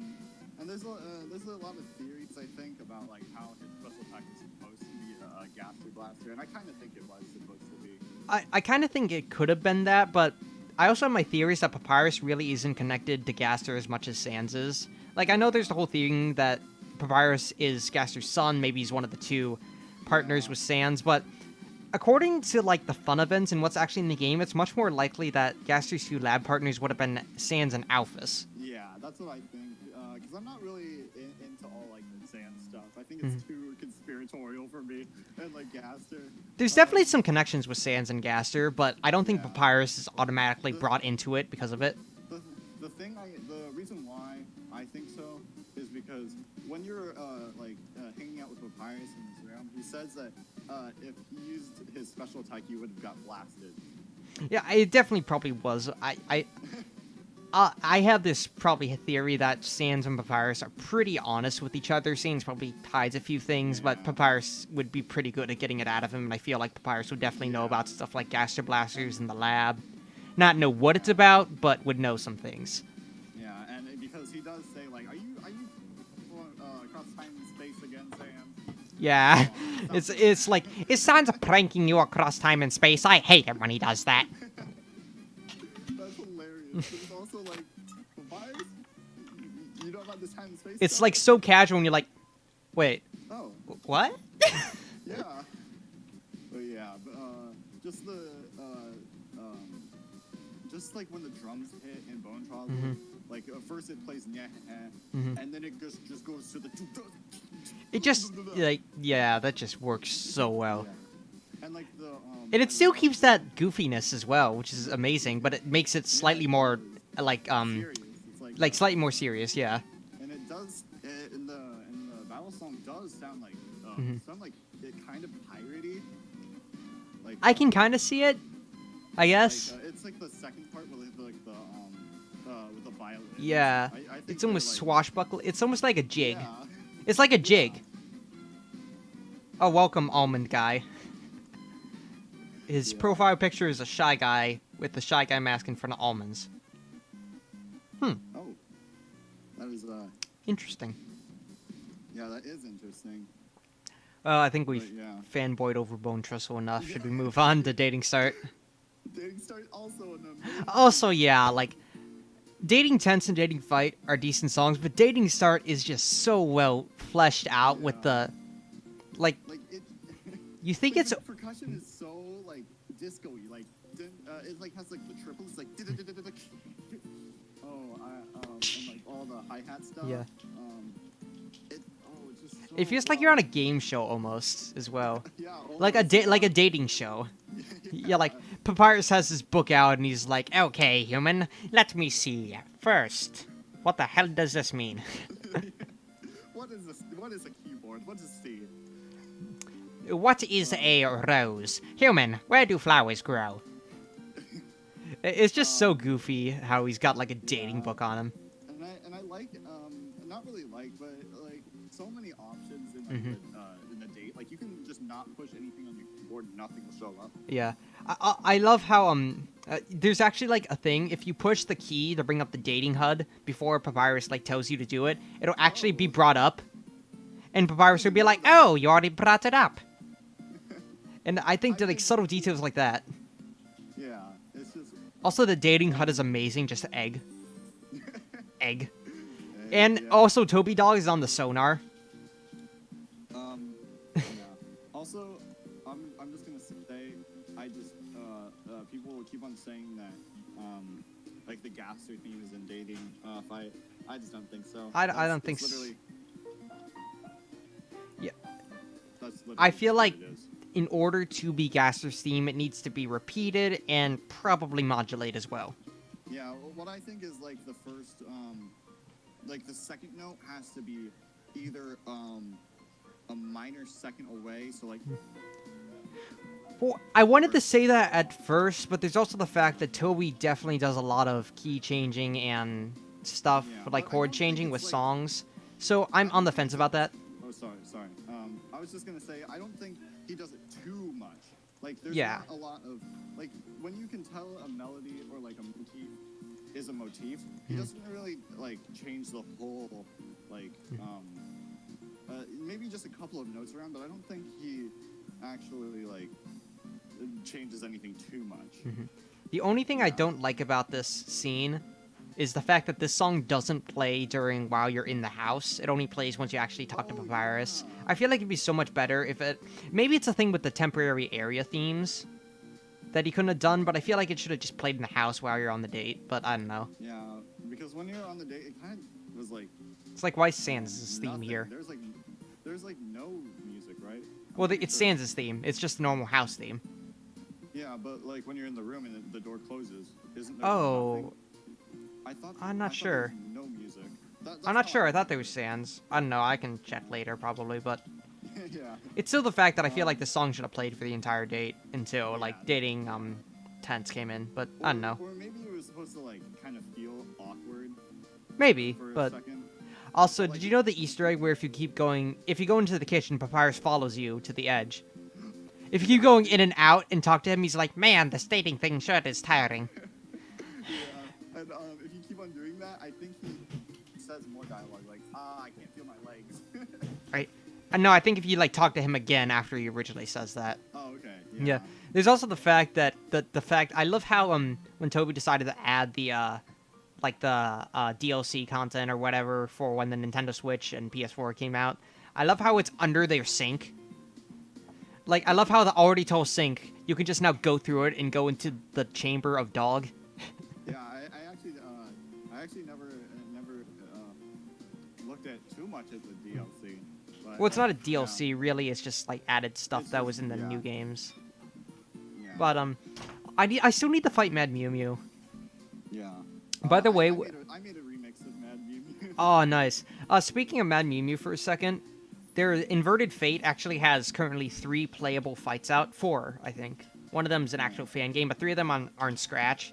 And I know I'm saying on Scratch, and that has a meaning behind it, but it's actually really good fan games on Scratch. But one of them is their Mad Mew Mew fight. They actually, in the AU, Mad Mew Mew is like a robot.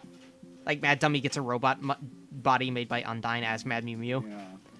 I just thought that, but I've never fought Mad Mew Mew. I have the Nintendo Switch version, but I've been saving. There's like this whole thing where I'm trying to convert it to my PC. There's like a whole modding community behind that. Yeah.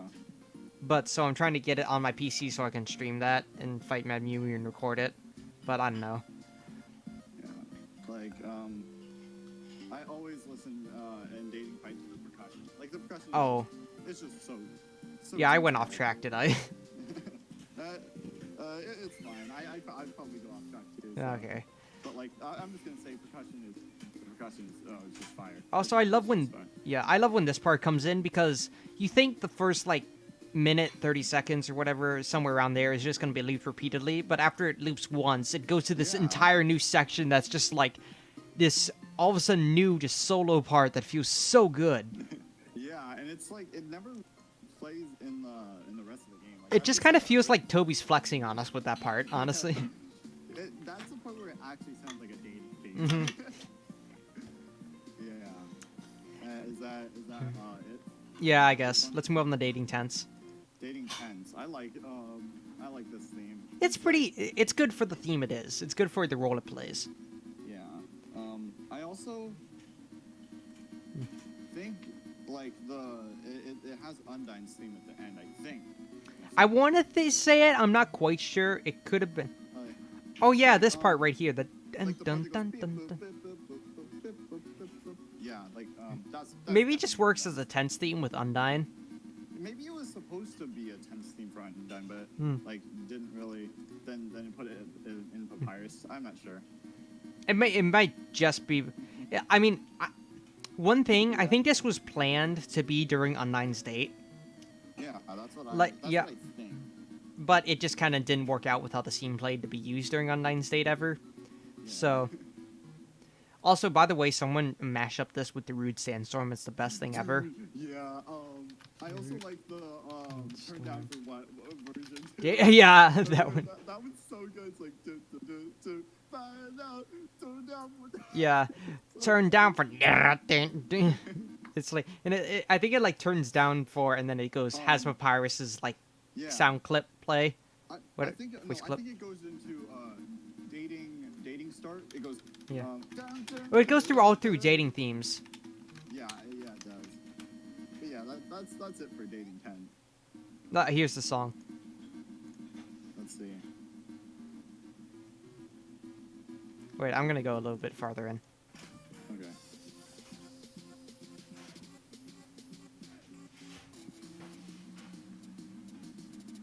I mean, this just works way more than it should. I'm not gonna shoot. It just works so well. All right, dating fight. Yeah. It's I mean, it's just an action version of dating start. it's like because like it's supposed to be the friendship theme, like Yeah. it's like really intense friendship. It's like I think there's this one quote from Inverted Fate. You can't run from friendship. That's this song. Yeah, This that's song basically is- this song. You cannot run from friendship. Yeah. By the way, I know this is like the dating thing, but did you know that if you don't flirt with Papyrus in the battle, this actually becomes a hangout? Like, Yeah, all the dialogue changes. Yeah. And then it's like you've been you're kind of obsessed with me or something. Yeah.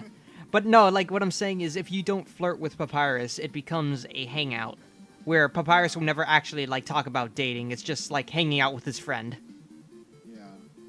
I was talking about like the part where like it Yeah. ends, and then, You're too into me. yeah, you're obsessed Even with me. even if you make every choice, like, you, like, go blah to spaghetti's, like, oh, what a wonderful look. Yeah. It's just like no matter what choice you make, Papyrus will always be like, "Yo, you're so Yeah. nice." He used his Deltarune skills. Yeah. Your choices don't matter. Your choices don't matter. Papyrus. All right. Yeah. All right. What's next? Premonition. Is it Premonition? Oh, I can actually. This is the song that I just like randomly decided to learn how to play. Oh, that's cool. Want to play it? You cut off again. Yeah. Oh. Discord usually just cuts that off. Is that hearable? Yeah. I can hear. You can hear the notes. You can't hear it like go on before Discord cuts it off. But Yeah. yeah. Maybe I can turn into like change some settings. I'll just play the normal song for now if you want to work on that. Yeah. But Premonition, this one was always kind of weird for me because it's sort of a one-off theme, but it's also solely connected to Sans because of its one-off usage. Yeah. But there's also, if I want to get in, if I can get into Gaster territory for a second, there's this unused room, and I don't think this room has actual much significant connection to Gaster because there's this thing called the dog check. Do you know what that is? Yeah. If you have an error with the game, it'll play the dog check. It'll send you that room, like saying that this is an error screen. But the thing is, that error handler will play if you're in any test rooms or any rooms that Toby wants you out of. So, like, Room Water Gaster, or like Room Gaster, where entry number 17 plays, you can get into them fine. However, that room, there's this one room where you can find a mysterious sort of figure, and if you talk to it, it says redacted in wingdings. It's just this black room, and that figure's there. But this Yeah. song plays in it for some reason. Oh, the Premonition? Yeah, and I have no I did idea not know why. It may just be a connection to Sans, but it could just be a test room. I think it was testing out Wingdings and the Gaster sprite as Yeah, well. maybe. But the fact that Premonition is there is pretty interesting. Like, why is it there? Yeah. I guess- Also, I'm gonna talk about like just the little thing that Sans does when he says, "Have you ever heard of a talking flower? Hmm. It's like in yellow." But then he's not even talking about the flowey. He's talking about like the echo flower. I'm pretty sure he Like, has his suspicions, though. He's just kind of throwing you yeah, off. yeah, I don't think there's also the fact that this is probably the first time you really see Sans as more than meets the eye. yeah, Like Papyrus, you've already seen he's subverted your expectations, but in the end, he's still the happy skeleton. Sans, though, he seemed chill, but he can he can be pretty rough. Like if you say if when Sans asks you if Papyrus is a pretty cool dude, if you say no, he'll actually defend Papyrus and he'll be like, "Hey, don't you talk shit about my bro." and yeah, and then but then he's like, "Cool or not, you gotta." Yeah. Admit, he tries pretty hard. There's also the fact that when he like say I got something to tell you, and all of a sudden the room pauses. Like you can literally see Yeah. Ruby's flame animation pause. I think this Yeah. is probably my biggest factor that I believe that Sans can pause time for his quote unquote Yeah. teleportation. And he just paused it for both of you. Yeah, he just Yeah. pauses it whenever he's off screen, and then he can go wherever he wants. Yeah. So I always thought that was pretty neat. Like That's interesting. that's probably where we learn how he uses that power. Yeah. But as for the song yeah. itself, it's just creepy. I don't know. Yeah. It's what kind of chord? It's like a major 7 chord. It's it has like note 2 notes connected like Yeah, I see what you're talking about though. oh, actually like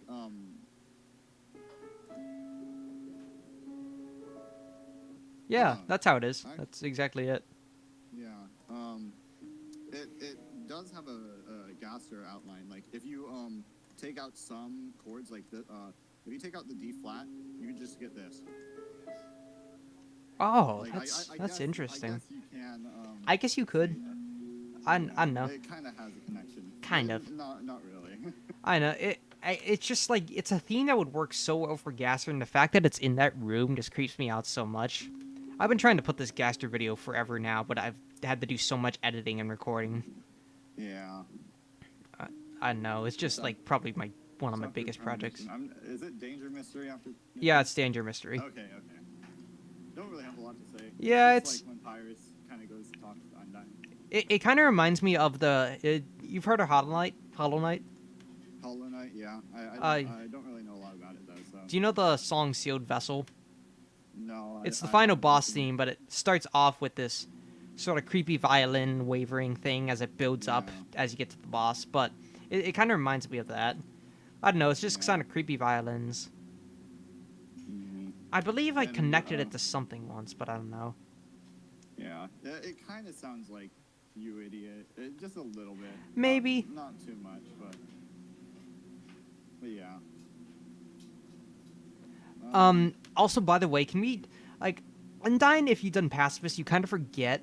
Like in Pacifist, she's so goofy and she's like loves nerdy alphas and all that. Yeah. But you kind of forget how freaking terrifying she is at the beginning of Waterfall. Yeah. Like, it's like you go from Happy Papyrus, that sure was a good battle, but still Papyrus, and Happy Snowden, to Waterfall, creepy area. There is literally an assassin hunting you. yeah. Like- and I really like all the funny Papyrus calls. Like that stuff is Mhm. hilarious to me. Yeah, I think the Papyrus calls and Monster Kid's little, like I love Monster Kid and Papyrus's calls are the best humorous parts of the Yeah, area. because like the monster kid so it's like monster kid really wants to see Undyne, but Yeah. you don't want to see Undyne, but monster kid makes you want to see Undyne. It's for like- the monster kid. It's like you're hiding in the grass. Undyne's coming after you. She reaches down in the grass and she picks up Monster Kid like dangling by his cheek. And you're like, oh god, I'm safe. And then she puts him down and walks away. And he talks to you just like, yo, she touched my face. Yeah, that's so funny. But it's also like if you were the one who got grabbed, you would have been done for. Yeah. It's just, And I love how he doesn't realize you're a human until the end. He's like, oh, he connects it. Oh, like you were not trying to see Undyne. You're trying to not. You're the one she's hunting. Like, it's when he gets on the grass, he's like, "Yo, we got front row seats to a fight." Who's she fighting? Yeah, and it's wait. You're not gonna tell my parents about this, but I love how you go talk to the Echo Flower, and it says you're not gonna talk to my parents about this, are you? Oh, that's so good. The Echo Flowers are done so well. Like, you talk. Yeah. There's the one guy at the beginning that sort of sets it up. You talk to the Echo Flower, and it says something like, "I don't." I think it says, "I don't like you." If you talk to the Echo Flower before, and so it's the guy talking to it. But then you talk to him, and he says like, "Don't trust flowers," and the Echo Flower says, "Don't trust flowers." Yeah, that's it's Echo Flowers are really paradox. cool. A flower telling you to not trust flowers. Yeah. So I guess we should move on to Undyne. Yeah. This theme, like, this is Undyne in the beginning of Waterfall. This is creepy. It's also, by the way, the dead and dead is Undyne's theme, Spear of Justice. Yeah. But it's so night. It's like it's like militaristic, I guess I can say. Yeah. Like it's with the snare drums, dun dun dun dun dun. It's just so I don't know. It's just so in character for that moment. Also, if I can point out the unused version of Spear of Justice, you know how in Undyne's there's that boo-doo-doo-doo-doo. I feel like that motif is so underrated. It's so unused. I feel like it should have been used more. I feel like that's in Dating Tense though. I like the part that goes dun dun dun dun dun. I don't remember what Dating Tense sounds like. But I feel like it's similar to that.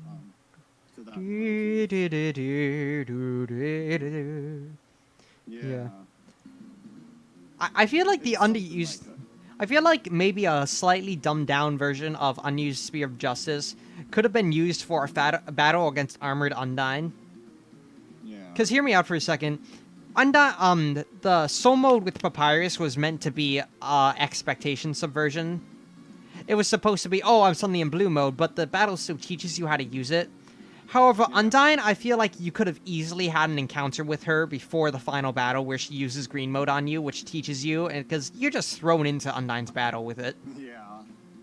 I think the best part would have been when Monster Kid interrupts like battle and is like, who's she fighting? But she actually fights you. You get into her first couple turns, and then Monster Kid comes out and she's like, wait, who's she fighting? And she drags him away. You get a short, concise battle. You get to know how green mode works. Yeah, or maybe it's like it shows you. It doesn't. I'm not sure. I don't really. I'm not really a good like game to say what a game should or shouldn't do. Maybe she turns you green but like nothing happened, so you just see that whoa, like she turns your heart green. What does that even mean? Well, I think it probably could have been like the first attack in her normal battle where they're just coming from the like start off slow, give a few attacks, but then Monster Kid interrupts it before she can actually kill you or anything. Yeah. All right. Guess we should move on again. Yeah. Also, one last thing. I love the violins that come in and go. They just kind of drive home the beat. Waterfall. Ooh. Yeah. There's so much symbolism in this track. Yeah. Like, there's so... First of all, we have the chimes playing the area motif. Yeah. I feel like it's nothing more than an area motif, by the way, just for Hotland core. I've heard a comment that like this that motif represents like how do I say it? History, not mysteriousness, really curiosity, I guess, or maybe history. But no, not really history.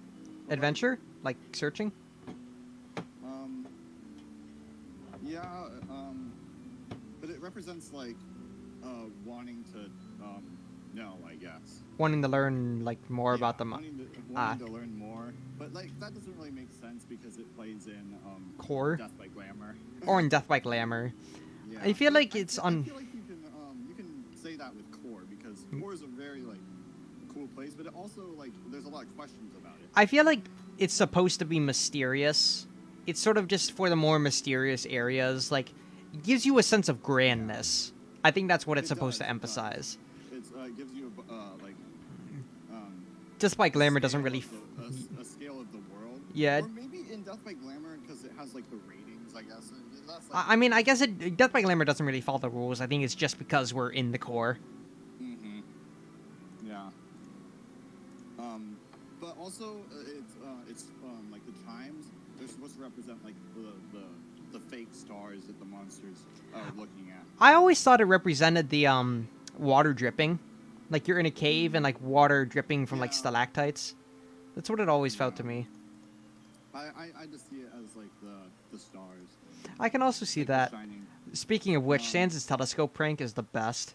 yeah, purple eye. Yeah. Also, welcome. It's Krispy Kreme's Evan and Lily Lloyd. Yeah.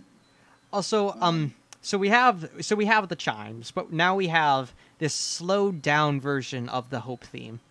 Yeah, like of the ruins. Like I think they're I'm really. pretty sure, Yeah, you go ahead.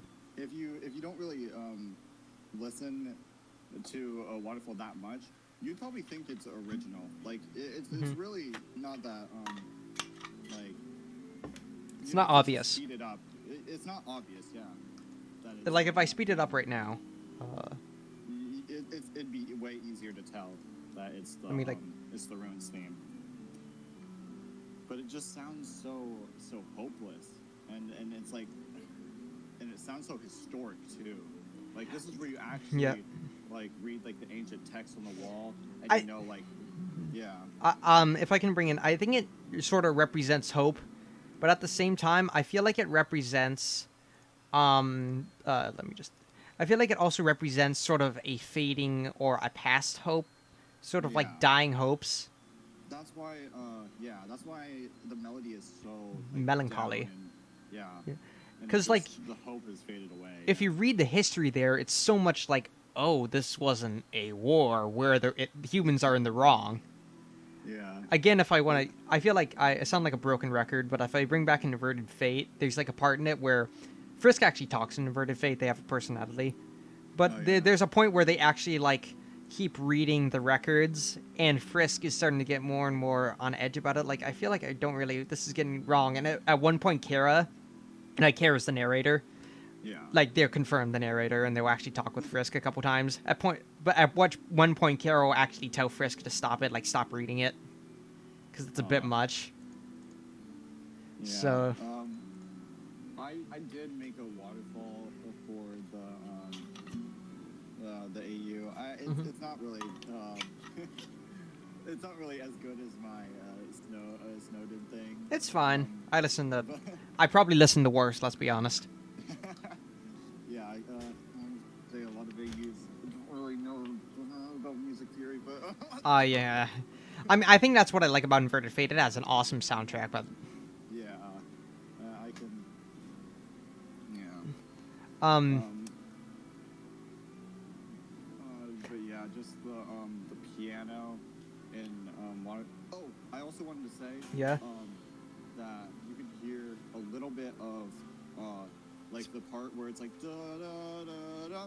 Yeah, that's a ba-dum ba-dum ba-dum ba-dum in Spear of Justice. Listen to the bells.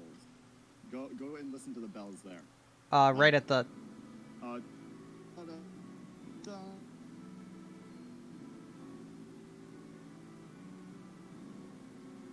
Actually go. Well, the first time I realized this was when I watched a piano cover of Waterfall, and I was like, You want me to listen to the chimes, right? yeah, the chimes. Yeah, I call them the bells. Yeah. But they go like this. Oh, I hear it. It's like almost like Battle Against the True Hero. I hear it. Oh my god, that never clicked with me. I know, because he has such a way to get you to listen to what he wants you to listen to. And like I never tried to listen to the bells in that moment because like of the dramatic like the melody, but I never listened to the bells, and he snuck that in. It got past me, and I was Like so mad. I was always so cool how every part of Spear of Justice is either from Undyne or from Waterfall. Yeah. Because of that, but I never even realized that Battle Against the True Hero still kind of keeps it in. It's still Undyne's domain. I I call I call it the justice motif because it plays That makes sense. in the Flowey fight. It does. Yeah. Oh, we'll It's like in not, finale. yeah, we'll get to it. You will get to it. I'll tell you. I've always had trouble with the motives of Battle Against a True Hero, but again, we'll get to it. But I just loved how every part. I just loved how that last part is actually part of that trumpet section in Yeah, Battle Against a it's True, so- and Spirit Justice. But I never even realized Battle Against a True Hero. I thought that was an original motive. I never noticed that too. But it's just again, I'm gonna say it. He uses the same like melody, but in two different ways. In the Spirit I know. Justice, it sounds so triumphant, but in Waterfall, it just sounds so like hopeless and dreary. In historic in and, water in Waterfall, yeah, it feels hopeless. In Spirit Justice, it feels like a face off. It feels like almost sort of a bullfight kind of style. Yeah, it does. You're right. Yeah, when we get to Spirit Justice, Yeah. I'm going to literally. I love every boss theme in this soundtrack. I'm gonna say it. I love every boss theme in Undertale. Yeah, because it just he does it in a way that just encapsulates everything about like. It's everything about Undyne. You have Yeah. okay. We should save this for Spirit Justice Yeah, because save it for this is Waterfall. Also, one last thing. I love it. It's coming up. I love how after all that crashing and that melancholy, you have that final fade off. That last goodbye where it goes. And then it restarts. But I really like the low piano. I love. I also in I'm gonna bring back Undertale the musical again. In Undertale the musical, it's actually this song is a chorus of the Echo Flowers. The Echo Flowers are singing Waterfall. That's so cool. And at the end, it's all this symbolism in them, and they're singing about what choices do you make. It's singing about should you fight or spare, and right at the end, when it sends that it's like that final send off. It goes, wait, let me, Waterfall, Undertale, the musical. It's like what it says something like what choice will you make? Yeah.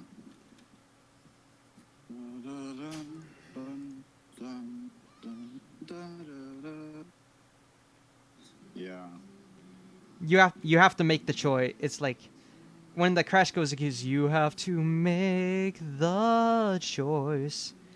But it's always talking about like what will you do? It's like two sides. Which choice will you pick? Yeah. But right at the end, that send off, it goes. It goes, which will win, savior or murderer? I just love how it incorporates that send off. Yeah. Yeah. Okay. Sorry. What's the next one? Run? Run. Oh. Again. I love how this is basically like Naruto running, like speed run Undyne's theme. Yeah. Also, the percussion is like really good. Like the percussion in Run is so underrated. I do feel like the chase. Oh yeah, what did you want to say? I don't know. Like this is just totally random, but for some reason, all the girl characters in Undertale have an odd time signature, and all the guy characters have an even time signature. I never noticed that. Like, That's Undyne interesting. is in Like 6-8. Torio's in 6-8 and Asgore's in 4-4. Actually, there's a Silva Gunner rip. Yeah. Sans and Papyrus are both 4-4. Undyne and Alphys, I think Undyne has some 3-4. What about Alphys Ghost has Fight? 3-4 Actually, and 5-4. Ghost Fight is 4-4. also, But, well, I was gonna say Ghost Fight, but then again, Napstablook isn't a confirmed doesn't have a confirmed gender, so whatever. Yeah, Metaton is 4-4 though. Well, he does have a couple 3-4 songs like Live Report, Oh yeah, Live Report is. but that's still not really that odd of a time signature. Yeah, that's Yeah. 8, I think. There's actually a Silva Gunner rip. There's like 2 Silva Gunner rip songs that actually switch the time signatures of Asgore and Heartache. Yeah, I've heard those. Those are so weird. I love it so much though. It works like really well because you hear how it works. I love how in Asgore, since it's in like 6-8 now, you actually hear the last Undyne part. Oh It actually yeah, sounds like Spirit Justice, exactly like it. Dun dun dun dun dun dun dun dun dun dun. Yeah, that's Ah, funny. that's so cool. But if I can compare this to the chase for a second, this feels very hectic. And that's what it's supposed to feel like. You're supposed to feel Yeah, like it is. all the warning you get is a spear thrown down at you. Bow! She's there, and you gotta run. Where in the chase, it feels much more heroic, like you're on a mission. Oh yeah, the chase. Like, but run just always felt like hectic. Yeah. Like run from Crazy Fish Lady now. Uh, yeah. Quiet Water. Let's see. This one I don't really have too much to say. It's like I've heard comparisons to like Quiet Autumn, and Mhm. yeah, it's like supposed to have It has like, the same kind of feel. It has like Vibe. the harp riff. I think that's a harp.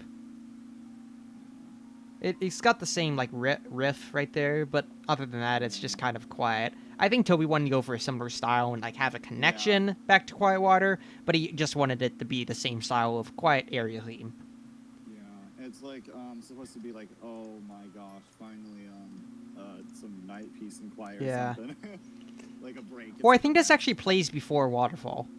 Like you hear this song in the game before Waterfall. I'm not sure. I think. I want to. Well, either way, it's just sort of a calm down. You're Yeah, it's away a from the calm Crazy down. Fish Lady theme. And it has the do do do do. Yeah, it has the Ruins Hope Yeah. theme, except it's more of a calming. Just Yeah. like I think the Hope theme is probably the best example in Undertale of how many different ways Toby can make one Yeah. single melody. Yeah, and it's probably like the one of the most used in the whole Mhm. soundtrack. I think Once Upon a Time is the most used, and then it's Hope theme. Yeah. Yeah, so I just really melancholy. I don't know, not much opinions on it. It's not even melancholy. It's just calming. Yeah. It's Memory. Just when you want to, Oh yeah. Yeah, memory. I was just gonna say Quiet Water is just when you want to like kind of chill. Yep. If you were to listen to it by itself. Yeah. But Memory, I do kind of like the progression in this song, but it's just Yeah. like where the bass comes in, the boom bum bum bum bum bum. But it's a simple. I love how it introduces Azrael's theme Yeah. for later as this sort of music box. Also, apparently in the game, Undyne actually set up this whole puzzle for the legend. Yeah. So that was interesting. I thought it was always just sort of one of the mysterious things in Waterfall. I don't know. Maybe she found that music box. Maybe Alphys, after her raid of the tapes in New Home, also found that and just gave it to Undyne. Yeah. That'd be funny. But I don't know. Memory, it's just a calm, nice. It's almost kind of mysterious too. Yeah. It plays at the end of the game, right? I think. Like end of True Passages. Was it- Yeah. If you get if you get the photo, if you like go say I have places to go, so you get the photo, it'll start playing and it'll show Toby Dog sleeping under the photo. Yeah. But yeah, I just like how it's a nice little theme to introduce Azur's theme. Also, the part where you fall, I love how when you fall after Undyne knocks you from the bridge and you get those memories, which are probably from Kara or Flowey maybe Yeah, even. yeah. But I love how you're literally waking up on a bed of golden flowers. Yeah. Also, have you ever noticed that every time you fall in Undertale, there's some type of like flowers or leaves that catch Yeah. you fall. I think it's In the always ruins- flowers.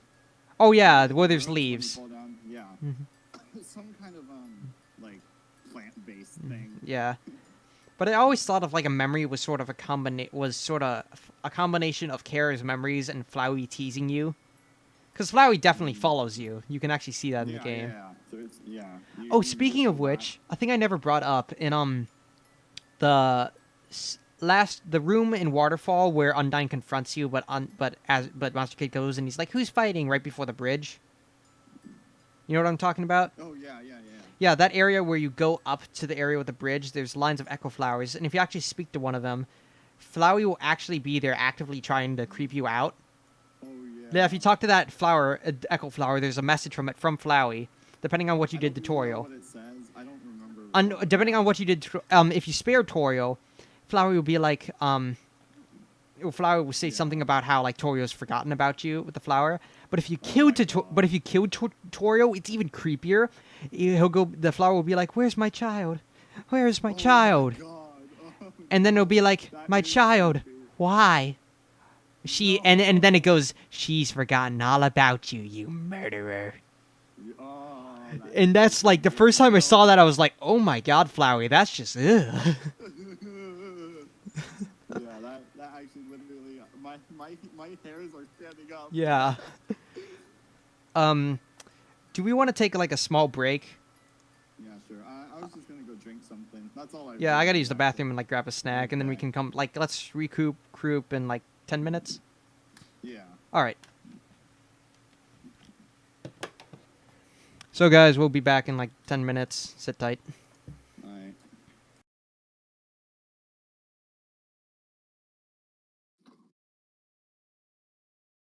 Yeah, this is Undertale soundtrack's pretty long.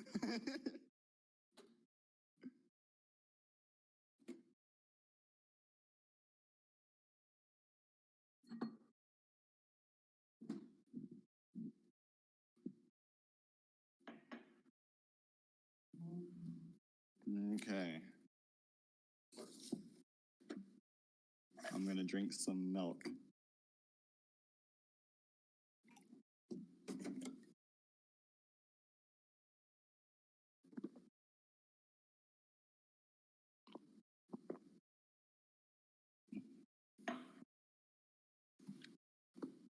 Whoa, this has a lot of likes.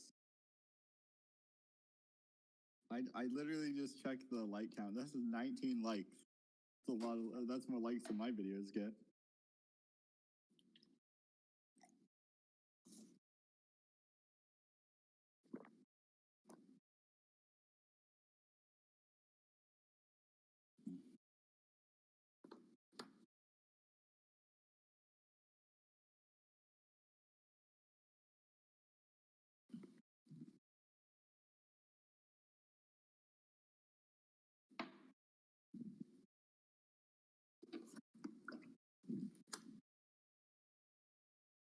Are you on the chat? Yes. I can read the chat.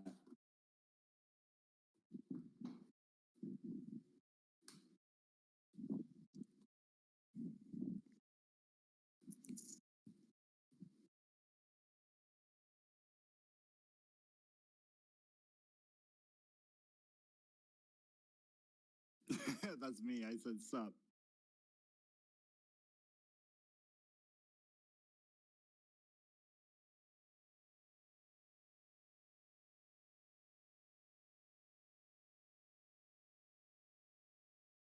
This is my stream now. I'm taking over.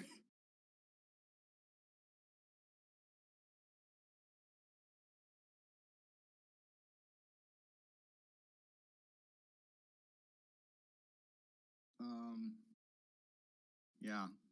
He's gonna check this footage and be like, Jay, what the heck are you? What are you doing? Um, let's go. Time for drum beats.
Hello, hello.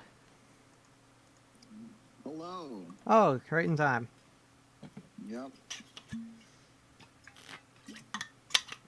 All right, if you want to continue with a bird that carries you over a disproportionately small gap. Yep. Oh boy, this one. I don't really have a lot to say about this one. Just Alfie's theme. Okay, wow. I mean, this is just so. This is just funny, happy-go-lucky, like this. It's so epic for what it is. I don't know why. It makes me proud of that Alfie's bird. theme, though. Yeah, it does sound like it has Elvis's theme. It just like dun dun. dun Yeah, dun, I dun. know. It does no connection to Alphys, but like why? Like why does it? It's like a lot of songs. Maybe Like, the just- bird works for Alphys, but I don't know. Yeah. Yeah. Just right back into these Mhm. wacky. Also, fun fact: there's more characters in the title than there are seconds in the song. Yeah. All right. Oh, dummy! I love this one. Yes. This big ghost fight was fun, but this just takes it to the next level. Yeah. This is just some bop. Yeah, out of Ghost Fight, Dummy, Spider Dance, and Mad Mew Mew, like all four of those, Dummy's still my favorite. Yeah. I think Spider Dance is my favorite. I can see why, but I just think this one gets so creative. Yeah, it does. It does.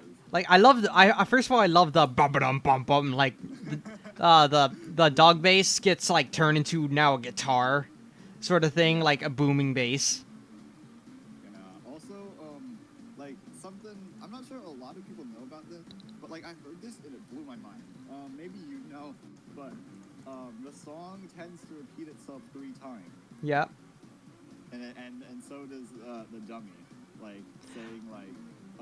Oh my god. Foolish. Okay, I knew the song repeated it. What? I knew the song repeated itself 3 times, and I knew the dummy repeated itself 3 times. I just never connected that. You connected. And it's literally like. Da, da, da, da, da, da, da, da, da. Yeah. Also, I'm pretty sure Yeah. the dummy was based off of a JoJo character. Like, I'm pretty sure there's actual confirmation from Toby that the dummy was based off of a JoJo character, like Muda Muda Muda. Like, that's why he repeats himself 3 times.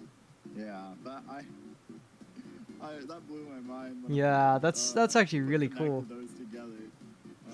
But I love how this, like, the structure of this song is so cool. It starts off like Ghost Fight with that, except Yeah. now with the repeating 3 times thing, and the actual main part where it goes dun dun dun dun dun dun happens, but then the actual ba-dum gets added on with this new thing. Then it adds this entire new part, goes back to the main part, and then has a cool little, like, do end. Yeah, it has like the dun dun dun dun Dun, dun. dun, dun, dun, dun. It's just so funky and bizarre, and it's so perfect for the dummy. That sounds like I don't know why, but it sounds like what am I trying to say? Like the dun dun dun dun dun dun dun dun. Yeah? It sounds so like I don't really know how to describe it. But like it just sounds so like electro funk. Like, Yeah. I've heard so many electro funk remixes, but that's something that's so much in style with like the style of it. It makes me think of, like, when I first hear it, it makes me think of those old, like, black and white cartoons, and it makes me think of the music that'll be playing when a ghost is, like, trying to spook you, but he's like, boop ba It just works so well for him. Also, most underrated song in Undertale that isn't part of the actual soundtrack, pre-dummy. Oh, Like, I love how it goes, da-da! Oh, he's mad. Dun. Yeah, Yeah, it's just so funny. it's silly. Also, best joke in the game. I don't need friends. I've got knives. Yes. I'm Oh, out of knives. yeah, that's so funny. Also, I love how Also, what? Yeah. I like like how the dummy was like, yes, now avenge my cousin. What was What's their his name again? Like, it's funny because every time, no matter what you do with the dummy, if you spare him, if you spare the dummy, if you talk to the dummy, then spare him. If you if you keep repeating Yeah. sparing, and so they annoy him. If you fight the dummy, no matter what you do, I think there's like 6 different variations you can get talking to the dummy, and it's also whether you pass the dummy, whether you talk to the dummy, whether you actually punch the dummy, like in the dump. Yeah. Like, there's so many variations to his beginning dialogue that he all uses to fight you. Yeah. And it's so funny because, like, no matter what you do, he's always mad at you. Yeah. Yeah. But, Also, I know this is pretty morbid, but I love how in the genocide ending, genocide route, the way you kill him is he gets so mad, he has so much emotion that he goes to Corporeal and he's like, oh, happy, and then you kill him. He's like, oh, I'm Corporeal now, and then you kill him. Best ending before Mad Mew Mew came out. You actually do genocide, make him Corporeal, and then spare him. Like, that's the best ending, really, for the dummy before Mad Mew Mew happened. yeah, It's it's so sad. it's so sad. Yeah. And then you spare the glad dummy. Yep. So, Yeah. let's see. Also, I love how I love all the attacks in general. How like hands-on this fight is, because you can actually move the attacks, hit the dummy, interactive. It was super creative. and also the rocket dummies. Yeah. Also, is it just me or what? Yeah. The joke about how the cotton's getting over the dial. Yeah. I love how is it just me or is like the mini dummies that attack? Do they look like Woodstock? Or like Peanuts? Yeah, they kind of do. Like the dog. I just could never. No, like the little birdie next to this Oh, Woodstock. it looked like the dog, a little bit more like the dog to me, I guess. Oh, Woodstock. Charlie Brown. I don't know. It just makes me think of them. It kind of looks like Snoopy too. Yeah. I think that's Snoopy, right? Yeah, Snoopy. Yeah. You dummies. Dummies! Yes, we are that, Yeah. sir. Also, I love their concerned expressions when he's yelling at them. They're like, Yeah. You're all fired. oh, it's hilarious. Yeah. Pathetic House. I mean, Spider dance. it's Ghost Fight. Like, what else can you... It's just a Yeah. really simplistic Ghost Fight. I mean, the best way to describe it is pathetic. Yeah. This reminds me of my because in my AU, not mine. It was made by someone else. I was just the lead composer for it. Uh-huh. But Napstablook is the royal scientist in. Oh, that's cool.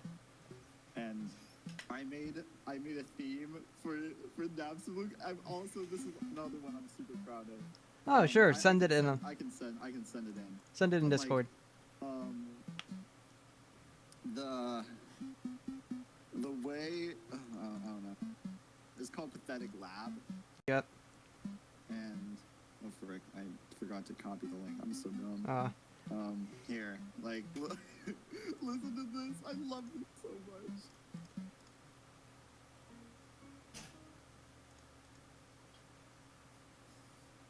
Oh, it's kind of got the the sort of like Pink Like the Panther jazz. style. Yeah, jazz, but it was supposed to be super awkward. That's what it's supposed to be. This makes me think of like if you give the awkward thing, it almost makes you think of It makes me think of like a kid getting caught in the act, trying to sneak around, like get a midnight snack or Yeah. something. Or like I just thought of like Napstablook saying, "Oh." Oh, Zio Andy commented on this. Like that guy who commented on all the Undertale. He's the person who made this AU. Oh, that's really Yeah. cool. Yeah. It's all So connected. it's all connected. It's all connected.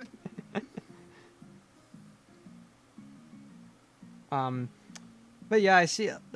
If we go back to Pathetic House, though, like I'll just leave this to play. If we go back to Pathetic House, I love all the jokes in it and just how awkward the situation with Napstablook is. Because like, especially if you fought Napstablook, because like Oh in yeah. Pacifist he would like invite you over, but if you fought him, he's just like, oh, you're in my house. Okay then. Okay then. Yeah, that's awkward. Um, but the ghost sandwich joke, like we're just, oh, you Yeah, can't eat your that, face right there. and he's just so like disappointed. He's just like, oh, you can't eat it. I'm sorry. Yeah. I'm sorry. My food is I have failed you. not, not edible for you. Yeah. It's for ghosts. All right, spook tune. Da da da da da. Yeah. This entire thing is so simple. How you can just put his tracks on, and I kind of feel bad for Napster Blue because I want to like his music, but it's like funny, but it's not a good song on its own. Yeah. It's something like just Hmm. It's pretty simple. yeah, something like they're not that experienced of a Mhm. composer. Also, do Inspector Gadget. that- Do. That's the one it's always compared to. Yeah. I also love how if you leave this or Spookwave, and I think Gula Day Yeah. on, and you go outside, and you get that encounter with Aaron and Washua, Yeah, and that's Aaron some freaks fun out and becomes dialogue. he becomes like a Ghostbuster or something. Yeah, he's like, what the heck is this music? He acts like Fred from like Scooby Doo. He's like, what is this? He's like almost like combination of Fred and Shaggy. He's like, what is this, man? Yeah. And Washa is like, oh, Oh my gosh, it's so filthy. dude! In the game files, the song is called Spoopy.ogg. That's amazing. Oh man, I love how many hidden jokes Toby keeps in the files. Yeah. Like, there's an error message for if you use an item that isn't like working. Like if you didn't put a description for an item, someone figured that out, got the error message. The error message was, if you're reading this, I screwed up. And Spookwave is just the same. Just spooked him, but like with like some filters on it. Yeah, some sense. Also, Gula Day based on Jingle Bells. Yeah. I'm pretty sure this ghost. I wonder where this ghost font is from. Like, Yeah. there's something about how it was like a whole one. It was just one sound font he used, and that like it was a ghost sample he got online or something. Ooh, ooh, ooh. Yeah. Chill though. Yeah. I think this is also the same chord, like the same type of chord as Premonition, but it's like a different Yeah, I see it. like kind of stack. Mhm. But it's this kind of chord. Like I don't know where you are in the song, but it's like this. Yeah, it's almost kind of discordant. I think is Yeah. the word. It's This is just a vibe though. yeah. I love how you can just lay. I love how he's like this depressing. Oh, it's a family tradition to lay down. You're like, oh, I'll lay down with him. I feel bad, and all of a sudden, it's like you start Oh, going yeah. on this acid trip. Yeah, it's just the whole universe is like It's like I see the secrets of the universe. Oh man, that's hilarious. the humor in Undertale is just It's so awesome. good. Move on to Thunder Snail. Fun fact: this one was also made with just one sound font. Yeah. I also like how Thunder Snail is like a kind of a pun on Undertale. Really, I kind of see that. Yeah, like thunder, like under, yeah. tail and snail. It's kind of funny. Also, I love how the snail farm, like if you talk to Napstablook, you can actually find out that the Dreamer family used to buy snails from their snail farm, Yeah. and Asgore still So, occasionally buys them, but not really, and they're starting to go out of business because Torio's gone. Yeah. Also, I love how if you win, you still get less money than you paid, and he's like, "What? I got to make a profit somewhere." Yeah. And the That is snail just funny. burning up if you spam it is hilarious. Yeah. I've never beat it. I've beaten it. I haven't gotten the you almost won, but I feel bad for you, so I'll give you more G. Yeah. But I have beaten it before. You've got to like have really good timing. You got to like keep yourself on a tempo. Yeah. Oh, This is another song. it's where, pretty. Like, Yeah. you remove the melody and you just have like the beat. Yeah, it's unique because it doesn't really have a melody as much. Yeah. Temmie Village. Bob. Bob, Bob, Bob, Bob. Hi, I'm Temmie, and this is Bob. Yeah, everything about Temmie Village is amazing. Yeah, like the I love like the music. It's obviously like a weird dog song. Yeah. Also, I love how the entire concept of this came from Toby being like, or Temmie or Toby being like, hey, can I have a cameo in the game? And it's like, sure. And Temmie just brings up this random image that someone made for them in like a monster style. And it's like, sure, we'll use this. And Toby's like, yes, I can use this. And he makes this entire village of Temmies. I also like how the dragon, like the photo Yeah. of Temmie and the dragon is actually, it says deep history of Tem, but it actually like represents how Temmie like the actual Temmie liked to draw dragons like when she was little. Oh, I thought that was a reference to Dweller's Empty Path or like her series. Yeah, but I think Undertale came like out way before. No, her animation. Oh, but yeah. Like the game came out recently, but her animation. Yeah, that came. Oh no, the Dweller's Empty Path animation came out pretty recently, I guess. Yeah, but yeah, I just watched a video and it said that it was based on how Temmie liked to draw dragons. Oh yeah, the only one that would have been made before Undertale is Potion Shop. Okay.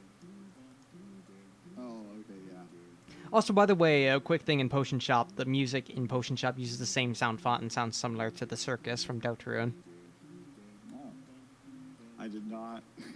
Yeah, I just recently watched it and noticed that. Yeah.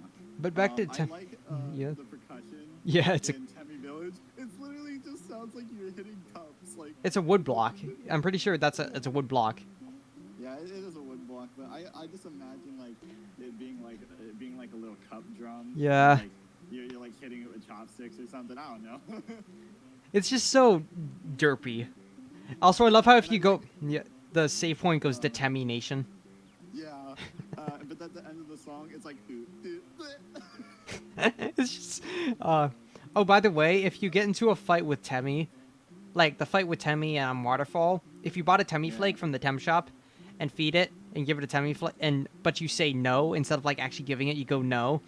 It'll play this weird old version, like this simplistic version of Metal Crusher, and it'll have Temmie go, I can't blame a bark for trying.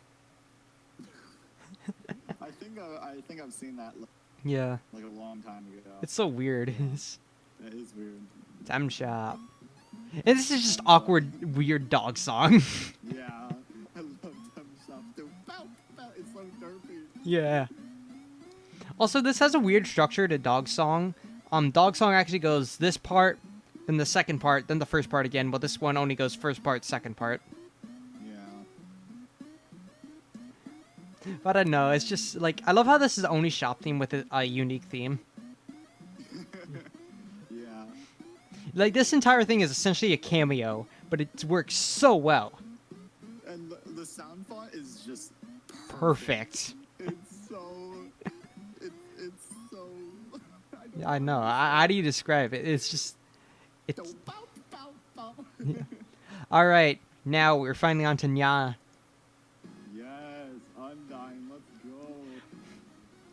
Okay, Spear Justice is great and all, but Nya does its job so well. It does. It really does. Also, like, it's just like telling this big speech, like what you'd expect this big knight warrior to do, and it's like, you know what? I'm done with this crap. Pulls off the helmet. Why should I have to tell you that story when you're about to die? And this starts blaring. Also, in the beginning, you can actually hear like rain in the background. You can hear, like water dripping in the background. Yeah. Like, before Nya? No, in Nya. Oh, I did not know that. Like, listen right at the beginning. Okay. Let's see. I'll just pull it up. There we go. Oh yeah, I think I can hear it. It's really quiet, but it's there. Yeah, it's like percussive a Hmm. little bit. Yeah. And but in on and off, it's really just a simple version of Spirit Justice. Yeah. It's the but also it has like the hope a light motif. Where Yeah. dun, dun, dun, dun, dun, dun, dun. Yeah. It's And like, that's when you really yeah.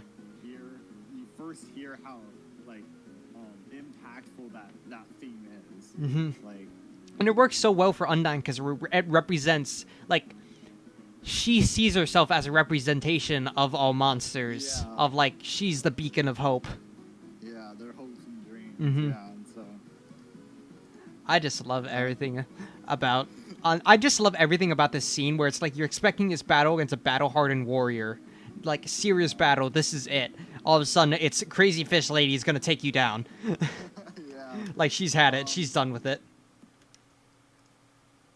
And like isn't there like some options where like you don't even hear music in this part? Like I think Oh yeah, if you kill Papyrus, she'll start to tell the speech, but instead of going the big "you're about to die," she'll be like, what I would say, but she's like, "What did you do to Papyrus? yeah, what did you do? What did you do to him?" yeah. That It's That just is- good. it's just that's so hard to talk about. Oh, a few people came in. Carvanter, Twilight Tissue, the Mystery Man. Yeah, and Bread Tunes. Welcome all of you. Yeah. Gaster's theme isn't part of the soundtrack, and we're still going anyways. I don't know where even it would be. I think if it was part of the soundtrack, It'd be 66. yeah. Because, yeah, that's 6. Yeah, I know. yeah. There's, like, so much with Gaster, honestly. Like, hidden throughout. It's obviously not main game. It's all fun events, but... It'd probably be in the True Lab. Would probably be the best place to put Gaster's Also, theme. I'm just gonna say, I'm so impressed by like the snare drum in like Spirit Justice and Nya, Mhm. because like that just proves how much effort he put Mhm. into like the soundtrack. That I'm pretty sure he had to like look up how to how like militaristic Mhm. snares and get like an actual thing that sounds like that. Yeah. So I'm in all Fort. the details Yeah. he put in the soundtrack. In Inverted Fate, because of the waterfall incident, they actually made this huge fortress there called Fort Aquarius. And like the song for that is like very like that. It goes boom, boom, boom, brum. It's like very Yeah. militaristic like. I like that. I play a trumpet in my band, so I sit like right in front of the percussion. Yeah. So we kind I- of just I we learn a like lot it, from them. So. Yeah. But Spirit Justice, oh, this is so good. Yeah, it's just comes in. There, I like his saying that the first unused Spirit Justice track is Yeah. good, but it just didn't sound like you're. I getting, think Toby explained it the best way he could possibly could. Yeah. It didn't sound enough like a punch in the face, a heroic punch in the face. Yeah, it didn't sound like you're getting punched like heroically enough. Because, like, that old Spirit Justice is what you would have thought for Armored Undyne. Yeah. Like, that's what Undyne first seemed like. But then, for the expectation subversion where she rips off the helmet, Crazy Fish Lady, this works so well. Yeah. Also, going back to what you said about like the fake out Undyne fight Mm-hmm. with Monster Kid, it could have actually used that theme. Yeah, that's what I was saying. Yeah. That would have I worked pretty well. I didn't realize you said that. And so if you actually like didn't progress the fight at all, you can actually hear that theme. That would have been pretty cool. Mm-hmm. But the thing about Undyne is, again, every motive in there is either Undyne's main theme, Spirit Justice, bum bum ba-dum bum bum, or from Waterfall, which kind of shows she kind of lords over that, over Waterfall. She's always there, and she's that beacon of hope. She's Yeah. she represents all of that. And just Mm-hmm. the Yes.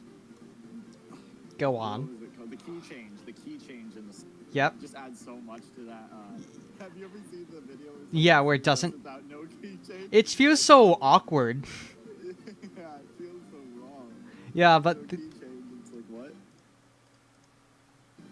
it also works so well with the key change, specifically because it's getting more and more intense. Yeah.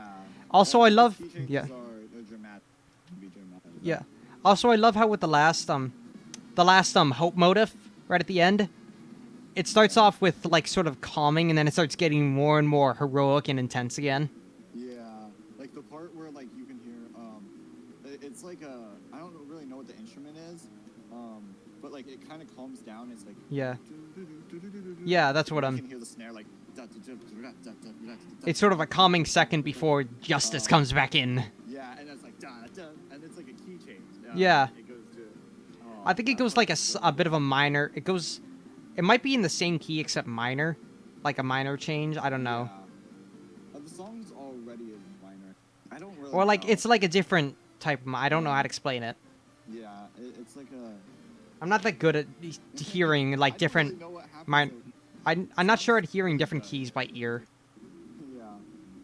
I don't know what happens there, but it just sounds good. That's all. But the part where I think it goes from harmonic to melodic. yeah, when the part you're talking about when it kind of lays back, Mm-hmm. that just reminds me of like the thing that says the wind is happy. Oh yeah. That's just what it reminds. It just sounds like wind. It feels like a step back in the fight, like the Yeah. little break right before the final attack or something like Yeah, that. that's about it. And then you just can't compliment it enough. Yeah, but then the part where it goes ba-dum, ba-dum, ba-dum, ba-dum, like, the trumpets go so hard there. They go hard. Every like it's like blaring like yeah, this is it's like fanfare almost. Yeah. It just It's is so good. Triumphant. Yeah. It's just I think one of my favorite Easter eggs in this battle is if you get hit by the spears, like the first attack, your shield is up and there's just spears and she tells you to face up. Simple. yeah. But if you actually get hit by the spears, she'll keep repeating that attack, keep getting more and more annoyed, telling you, no, this is how you do it, come on. And finally she goes, okay, listen, I wanted this to be a fair fight. I knew if I killed you here, this would show how strong monsters can be. But now, I don't care anymore. You're just stupid. I'm gonna end this here. I'm not your kindergarten teacher. Would your kindergarten teacher do this? And she suddenly starts spamming arrows with you in this, like, really hard attack. Oh my gosh, yeah. And then it goes to, like, the second phase. Like, she turns you red. Yeah. Oh, it's the best. Let's see. Anything else if I wanted to? 'Cause also, just the sound fonts, like Yeah. for the battle, it's just so good. They I like really the get this good pauses. crashing sound. Yeah. I Yeah. like the little pauses where like. Yeah, it's very sharp and militaristic. Yeah. Yeah. It's you could just hear that little Mhm. pause, and it just adds so much. Yeah. It's very sharp and, like, again, like a march. Yeah. Can we talk about Undyne's neutral ending for a second? Or, like, if you kill her. That is so heartbreaking. Yeah. And I know exactly why it happens, because she gets more and more mad. She's like, die already! Why won't you die? What's going on? How are you able to keep going? And then when you kill her, she refuses to fight on. She even says, this is why I never told Alphys. But the thing is, the reason her determination isn't able to bring her back is because in Genocide, she realizes this isn't just about monsters. You're gonna kill the whole world. I need to protect everyone. And in her normal fight, it's more, I need to kill you. I'm not protecting anyone. It's not protection, it's the kill. So she can't really bring herself to it as much, especially since it's starting to kind of waver with the whole, why won't you die? Yeah. So she just I can't. see that. She's trying her hardest, but she just can't bring enough determination to keep going, and it's like, ugh, it brings chills. And if you actually go to the save point right after her death in neutral and a neutral route, it actually says the wind is howling. The save, it's either the wind is howling or the wind stopped. Howdy, Larry. That is cool. But yeah, everything about this is just crazy warrior, just as determined as you could be. And it's also really cool how, and it gives a bunch of hints, but it's really cool how you can't directly spare her. You have to run from her and kind of wear her down. I actually watched a YouTuber that didn't know that they were supposed to do that. Yeah. I mean, it gives so many hints. Like, people just don't kind of look as much as it... But I also kind of love how, even if you befriend her, it's not automatic. Like, the only reason she walks away is because she's got this begrudging, I can't fight you here, it's too hot, and you did help me, but I'm still don't like it. And if you try to befriend her in the house, she's still not, she still doesn't like you, but it's either reverse psychology from Papyrus, or it's the perfect revenge. Yeah, I'm just gonna say, when Papyrus calls you in the middle of the fight, that's so funny. The funniest thing. He's like, you're running for your life. Oh god, she's catching up. Am I gonna have another turn? She's catching up. Oh, look, the hotline sign. I need to keep going. Hello, human. And Undyne just kind of stops behind you politely. Hello, human. Yeah, you know, Undyne, I think we should hang out sometimes. Oh yeah, we're hanging out. I gotta run for my life. Yeah, just the humor is just so funny. Like, I'm just imagining Undyne, wait, I gotta take this. Wait, there's an animation by Gail Rose, I think, where it's just like in the fight, Papyrus calls you, and Frisk out there on the phone looks behind to see Undyne, who's just casually waiting there, tapping her foot, and she like draws her finger across her neck. Yeah. Like, I have to take the, You have to what? Yeah. No. It's like, sorry, Undyne, have to take this call. Yeah. Yep, and I guess that's it. Yeah, oh, there's just everything about this fight is awesome. Yeah. Also, greed mode is really fun, especially with the reverse spears. Yeah, I wish I wish there were more spears, like more It types. was like, it reminded me of like rhythm games. Mm-hmm. Next song. Ooh. Why is this in the soundtrack, Toby? Oh, we completely ignored with Undyne, the fact that it's 030 and it looks like a fish face. We talked. Like, if I put it in the stream chat, like, it looks like the fish face emote. Yeah, it's like, oh my god. That's the best. All right, but ooh, yeah, it's ooh. Yeah. Yeah, it's there. It exists. Why is this in the soundtrack, Toby? Yep. But then Alphys is so awkward and fun. Yeah. It's like, when you think about the traits of Alphys, it's like nerd, dinosaur, scientist, anime, loves anime, Yeah. cartoons. I mean, Alphys is in some ways a self-insert of every weeaboo, of every that in existence. Again, I'm gonna say it. He made this seem so perfectly. Yeah. It was awkward. It was sciencey. But it's also melodic at points. It's Yeah. it's an awkward beauty to it. Yeah. Also I love how even though it is kind of set up in the game, because you figure out later that it's a setup by Alphys, I love the fact where it's just like, yeah, I'm gonna help you, but there's also this killer robot, but don't worry, we won't meet them. Clang. Clang. Oh, crap. Yeah, oh no. Hello! And, this was a setup, like, just all the hints that it was a setup, like, yeah. Alphys saying he wasn't supposed to ask that question, meaning that she knew that what questions he was supposed to ask, and like how the wall wasn't even that deep, and how he's just waiting. I also find it how you can kind of, especially if you know about it later, the setup, Mettaton is so passive aggressive about it. Yeah. Like, it really sets up his betrayal. He's just like, yes, I'll help with the question. Oh, are you helping Alphys? But then he brings in the whole question about who's her lover, who does she love, Who does she have a crush on? or like in the fire, or in the I was like, firewall. no, no, no, no, no. Yeah, Yeah, the firewall. if you actually beat the puzzle, Mettaton, Alphys will call in being like, yeah, I'm getting ready to take down the fire, and Mettaton will be like, they already finished it, Alphys. And he'll be like, that puzzle? Yes, they did. Can we move on? Yeah. It was kind of like she didn't even expect you to complete it. He's like so carefree and like so just like I'm doing this, but I don't like it about it. Yeah. But Or like it's also, yeah. how the song like kind of like shows her like personality at first. It's kind of awkward, but then the second and the third part, Yeah. is like, I guess once you get to know her, she could just talk on forever, and it's like that. It's kind of like a friend. It's a very awkward, friendly feeling to it. Also, we haven't gotten it. The beta theme for this was actually pretty cool though. It felt like almost Super Mario Galaxy like, but I see why it doesn't fit. I definitely see how it doesn't fit. Yeah. Also, we haven't gotten to there yet. I love how this is used in the True Lab.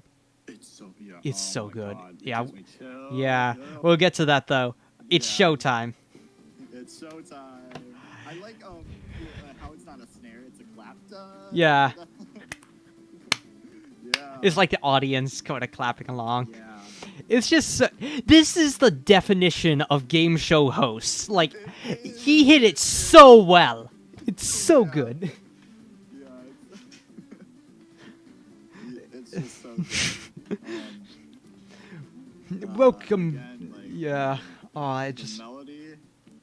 it's so bouncy and back and forth and Yeah. in the bass though, the bass, the bum bum The bum bass bum is bum like, bum bum oh, bum yes. bum bum bum It's like- bum. Yeah, you could really hear it at the end, and with like the there are go-go bells. That's really... Yeah. You just can't describe how perfectly cliche like show host this is. It just is like. Yeah, it just is. Like especially when he's like with our new contestant and it's like the robotic and confetti coming down the disco ball thing. Yeah. And like the actual quiz show was awesome too. Yeah, it is. I love how Alphys is helping you along, but when he goes, "Would you smooch a ghost?" Heck yeah, Alphys just gives him this look. It's like, really now. Oh, that is another hint though, by the way, that Mettaton is a ghost. Yeah, it's like, would you smooch Mettaton, huh? It's also funny how you need to rely on Alphys because at first the questions are somewhat reasonable. They're just pretty logic questions. But then it's like, how many flies are in this jar? How many words are in the name Mettaton? If a train, the train station, the trains are moving from point A to point B, and the point A. Okay, can I share another crackhead theory about that, actually? Oh yeah. I believe Toby had at least a bit of influence for the quiz show from Powerpuff Girls. Oh. Listen, there was one episode, I can't remember, it was like so long ago that I watched it, but it's like the one where they need to save their father because the mastermind evil villain has this whole puzzle thing set up. And and it's eventually like, yeah. But there's like, it's sort of a quiz show thing like that, but there's the one where it's a question about trains. And there's also the fact that he asks, what are robots made of? And it's metal and magic. But there's also one of them is sugar and spice. Oh yeah. Like, it could be excused because sugar and spice and the train question are both popular things in separate areas, but the fact that they came together, I feel like it's...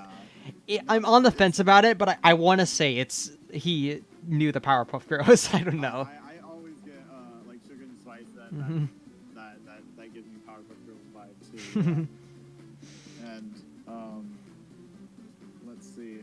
I guess we're going on to Metal. Yeah, the Metal Crush is awesome. It's so good.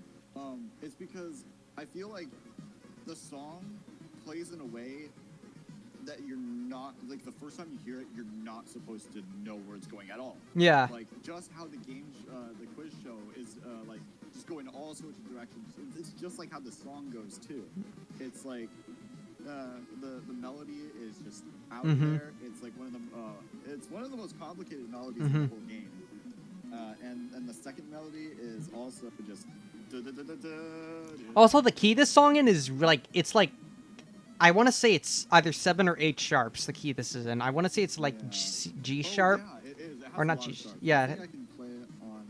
Well, I've tried to learn how to play it, but it just has sharps. Just Metal Crusher is just insanely complicated, and it's so like it's got the robotic feeling. Also, yeah.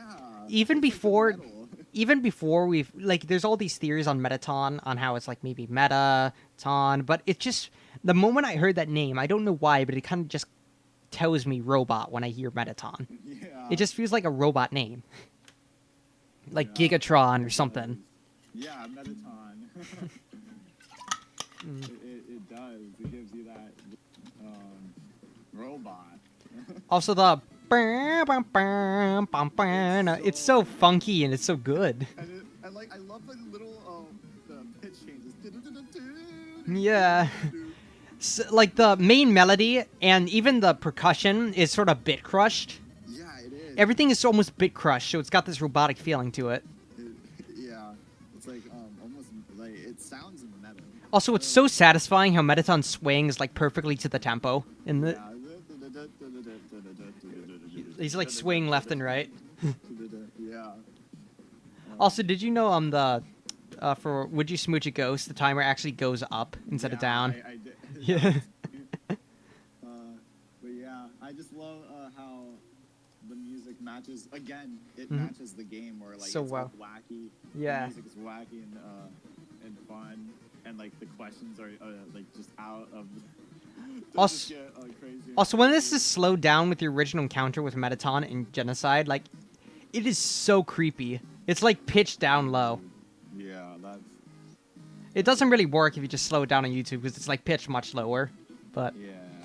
can we talk about how the setup for Metaton, like all the way back in Snowden with Papyrus, has worked so well as well? Like he's such a fanboy. You can turn on the TV and it plays this fast commercial version of It's Showtime. And you see you can go to his room and he's got like robot dolls, which are actually Metaton dolls. He also has MTT brand perfume, or MTT brand basketballs, like the shoulder pads, and those appear later in the newscast, Yeah. like the MTT brand fashion balls. They're for wearing, not Playing. I feel like that was a dirty joke hidden there somewhere. There's probably something like that. Yeah. Well, our innocent audience, we won't tell you about that. It's the basket. It's just basketball. Yeah, it's basketballs. What? But I don't know. Metaton is so Yeah. he's so out there. Like it's like he's like a quiz show host. He's got that same egotism to the point where there's no reason to like him as a person at first. Like you only like him as he's egotistical. The only reason his character arc is that he starts to appreciate his fans at the end. But throughout the entire of Hotland, he's just the evil. He's just the charismatic show host guy that does not give a crap about you. He's doing it for views, and we love it. Yeah, it's so funny. All right, another medium. Oh my God. This one. So, one of the Best songs. area theme. Yeah, I would say that this is probably, I don't know. I'd say Core, Hotland, and Waterfall. They're on par. I like Core better than Another Medium for some reasons, but as an area theme, I'd put Another Medium at the top. Yeah. Also, the percussion in this is like so resonating as. Yeah. It's like crashing metal. It's like a piston going back and forth. Yeah, it's just I don't know how he did it. How does listening to this song sound like heat waves? I don't understand. Ah. Like the background is like dun, dun, dun, dun, dun, dun, dun, Yeah. dun, dun, dun, dun, dun, dun. It's like it's got this steady wave pattern to it. Yeah, it literally sounds like And the part where it goes bam bum bam, it's got this like bam bum bam. It's got this like little almost bluesy curve to it yeah. that works so well in sort of like something kind of like melting. Yeah.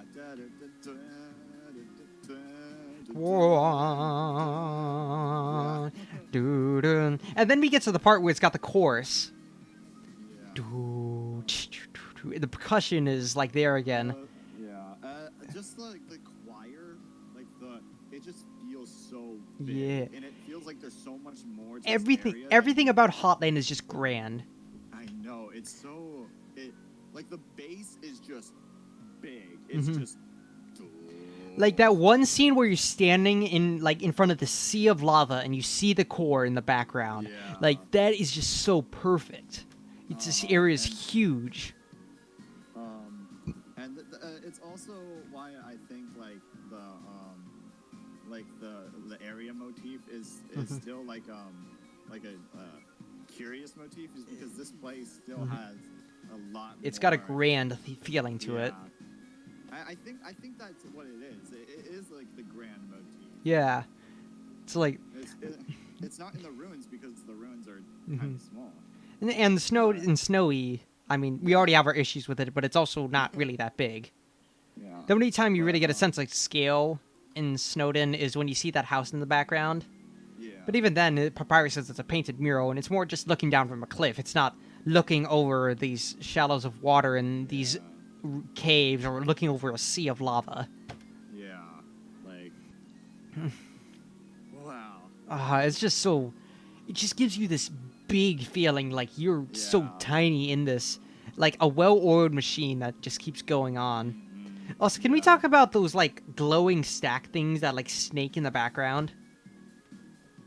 Wait, glowing stack things? Like in Hotlands, you see those section things that are like moving and they're like glowing, and like it's just they look so weird. How do I just on the normal path?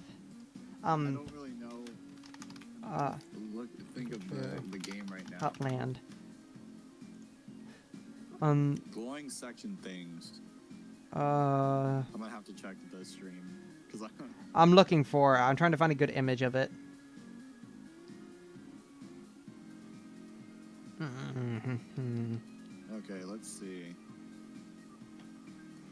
They're on like the conveyor belt puzzles. Conveyor belt puzzles. I think. Oh my god, I can't find. Oh, here they are. Wait, look at my stream. Yeah. Wait, can people see it well on my stream? Yeah, you can see it on my stream, I think. Wait, let me get rid of the image. It's right here. Yeah, I'm watching the stream right now. It's right here. Like these things. Oh, okay, yeah. Yeah. They're like so weird. Yeah. But they like fit so well for this area. Like you don't know what anything really is. It's just machines and steam valves. All Also, yeah, like the steam, like this song does feel like the percussion like has like this steam feel to it. Like yeah. It's like yeah. There's a common theme with the areas in Undertale where it's the ruins doesn't really do it as much but it's you get the normal area where you learn stuff, and then you get an encounter with like the main plot, like encounter with Papyrus, encounter with Undyne chasing you, encounter with Metaton. But Hotline kind of does it the best because you have these grand areas, and then it feels like Metaton's inserted to them. It doesn't feel like the area is based around the character. It feels like the characters inserted themselves into the area. Same with Waterfall, really. Because it kind of is. It kind of is that way because Alpha just did insert Metaton into the area. Yeah. I was gonna talk about like how like the da da da da da da that part. That melody kind of like it signifies to me like journey. That's what I think to that one. Like to me it feels like looking over the horizon, trying to take everything in. Yeah. But the reason why for me it feels like journey because of how it plays in core. Like the core almost like builds upon another medium. Yeah, it really does. Like it takes some motives that another medium, all these original motives that another medium introduces, and makes them more goal-based. Yeah. And I really like how like the piano and like the dun dun dun